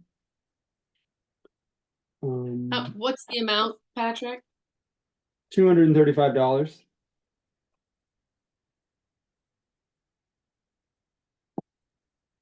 So Patty did this order for me, and she usually would pull this out. I have a running stack of invoices in the back of this folder for FY 25. Oh, you do? Okay. And Yeah. she put this in, she's usually, so I think there's something to this that she wants this paid sooner Okay. than later. Sounds like Okay. it. But she could also have just Well, messed it up too. let's so. leave it. I just wanted to ask the question, but Okay. it sounds like we, because this is the last order that we'll have this fiscal year. We don't want to, Yeah. screw anything up. So this is my question about the order. We had got a chipper invoice. Does this go in highway or does this go in select board? The You guys have approved chipper, this. this was the ARPA money, right? Well, I know we can't say ARPA, but I don't- What's the amount? What's the amount, Allison? 65,000. Didn't we pay this? Yeah, that comes out of the town pledge. So it's not highway, it comes out of the town pledge. The same Okay. way we did, Oh, is this a separate article? At town look, meeting?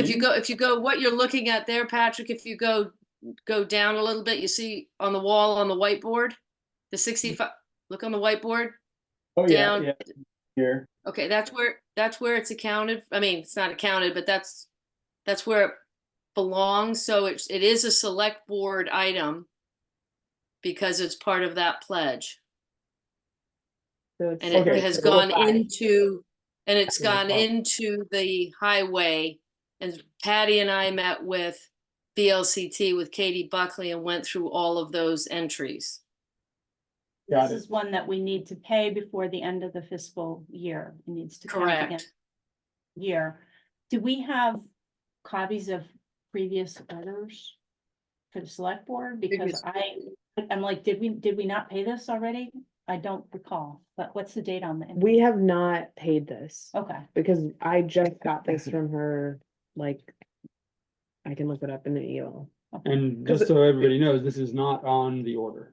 yeah, Right, but I just found it in my email and I think it needs to be added to the order yeah, because this should come up from this fiscal year, correct? yes, correct, Correct.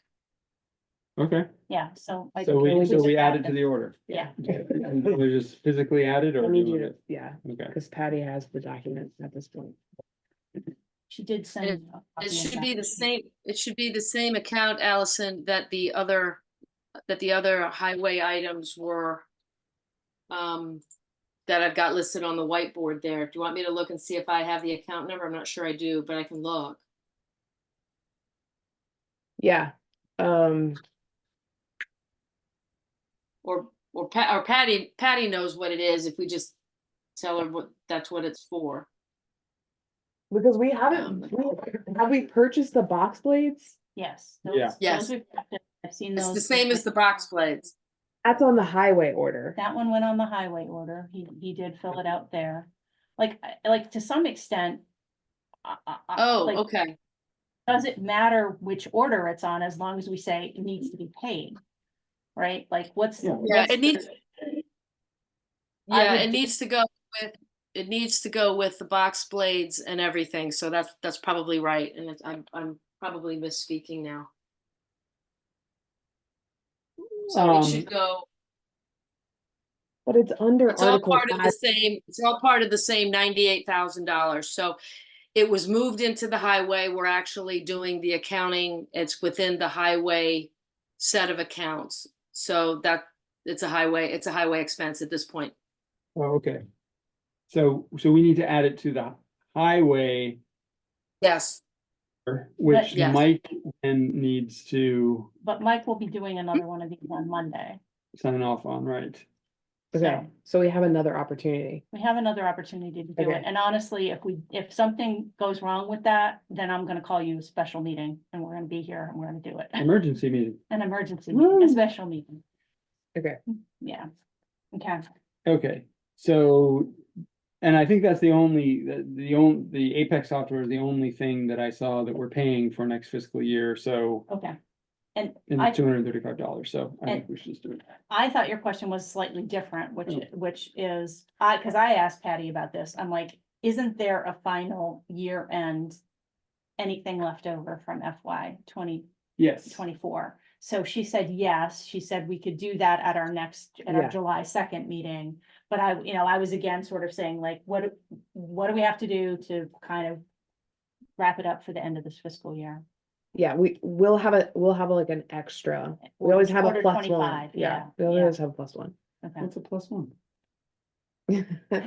It's in the final to like make sure everything is balanced, right? Right, so. The stub so- period. So Patty will provide us with the final, sometime before the end of July. And that's when we'll really know Correct. what the amount, it's not gonna be on the 2nd of July. No. it'll be sometime before, hopefully before the end of July, we'll get those final numbers. And then we'll know what the surplus or. End of June, right? But we're talking about two different things. We're talking about if there's anything that comes in that needs to be paid, there's one more order to cover all of that. For fiscal For the year. 24 fiscal year. Correct. You're Correct. talking about end of year numbers and how the budget looks. Yes. We're talking about one more. One more thing. When is that? That, It What usually, order is that? it usually is the 25th. And it usually happens on the first select board meeting of fiscal year 25. Oh, okay. You'll do two You'll orders do- that day. Okay, the cleanup. Correct. Okay, got That's it. the Yes. plus one. Oh, the plus. Great, learn something new every day. Okay, okay, so we do have a road commissioner's order here that I have signed and it's all set to go, but anybody else who wishes to can look at it. There's not much, unusual on it. One guy getting uniforms, that kind of stuff. And then this one. So, when we talk about meeting management, one suggestion that's been made is to not bother to read these in. So we'll talk about that next meeting when we discuss meeting management again, okay? But for now, Apex software, Lister sketching software, $235. Casella for recycling, $1,891.58. Fisher and Fisher legal fees, $900. I'll be curious to know what exactly that's from. That probably tax sales and stuff, but Mary Brewster delinquent tax collector, $763.15 for May. Rescue Inc. has ambulance services, $92.90. The Wyndham County Sheriff is giving us another bill for $833.33. Patricia Dow treasurer expenses, $391.01. Ron Ashcraft for select board wages, $600. And then the total is $5,706.97. sorry, can I just ask a question about that? Because there was a Mary Brewster amount in there for expenses. Ah, yes, you can ask about the Mary Brewster amount for expenses. I was in here the other day and Patty pointed out that the amount was incorrect and so she said it was for stamps, it was not for stamps, and the dollar amount was incorrect. So I actually asked on a piece of paper here for her to use the invoice for expenses form and to please submit it on the right form and with the right amount and the right description. Which all sounds perfect. I was just wondering if she's going to do that like tomorrow, so that we can include it in the order. But I do not know. I think we were just gonna leave it for the next time. Yeah, and did somebody say that Patty did this order? yes, she did. Okay, So so then what- we'll let it ride. Yeah, That's- one of the, That's fine. Sorry, I didn't. know. Yep, and just a kind of administrative thing. So the. Patty has so offered the- to help the with sheriff's orders doing in the here, transition from. He Halifax. charges $800 for 8 hours? Is that what he said? So we have a set dollar amount, The the sheriff, it's $833.33. I think the hourly rate is something more like $65 an hour, if I'm not mistaken, How from the many hours contract. does he do? They do 8 hours a week or a month. Here you go. Probably a week. Somebody do. Oh, look at There we that. go. He's so efficient, this Yeah, we've got woman. the contract right here. God, I'm having a hot flash. Me too. Oh, my God. All right, let me get I'm in a this. hot flash. It's signed. hot. This is not going away. Someone with, Flashes. someone with no ovaries is having a hot flash. I love it.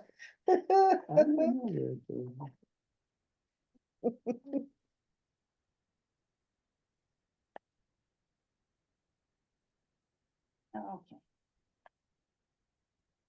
All right, so yeah, I'm looking at the detail of the thing, and he's got a couple of calls from me, which is accurate. Oh, And me. Fisher? And you, yeah, Yeah. yeah.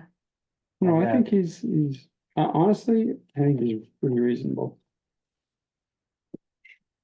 But this is not related to the order, so maybe I shouldn't. Oh. something we should put on an agenda. Yeah, probably. It's something that we should put on the agenda. Okay. But it goes along with a lot of the administrative stuff that we should be doing. Mhm. Oh, there it is. You guys, I apologize. I have to leave the meeting now. Thank you Unless there's so anything much. else you need me for. No, I think we're just gonna finish these orders and then I think we're We probably, already read the order, right? we read the orders in, So, we just need to sign them and. So I make yeah. a motion to adjourn. Okay. I second it. Motion's been made and seconded to adjourn. All those in favor say aye. Aye. Aye. Bye. Hi, Karen. Bye, Karen. All right, guys. Thank you. Bye-bye. Kristen, See you soon. Aye. Aye. Aye, aye, aye. Bye, Tristan. Hi, Tristan. I think he's having a snack in the back somewhere. Patricia Dow's treasure thing, I'll have you do another little signature on that. Patrick, I didn't do that. Yeah, no, I didn't finish signing this. okay, all right.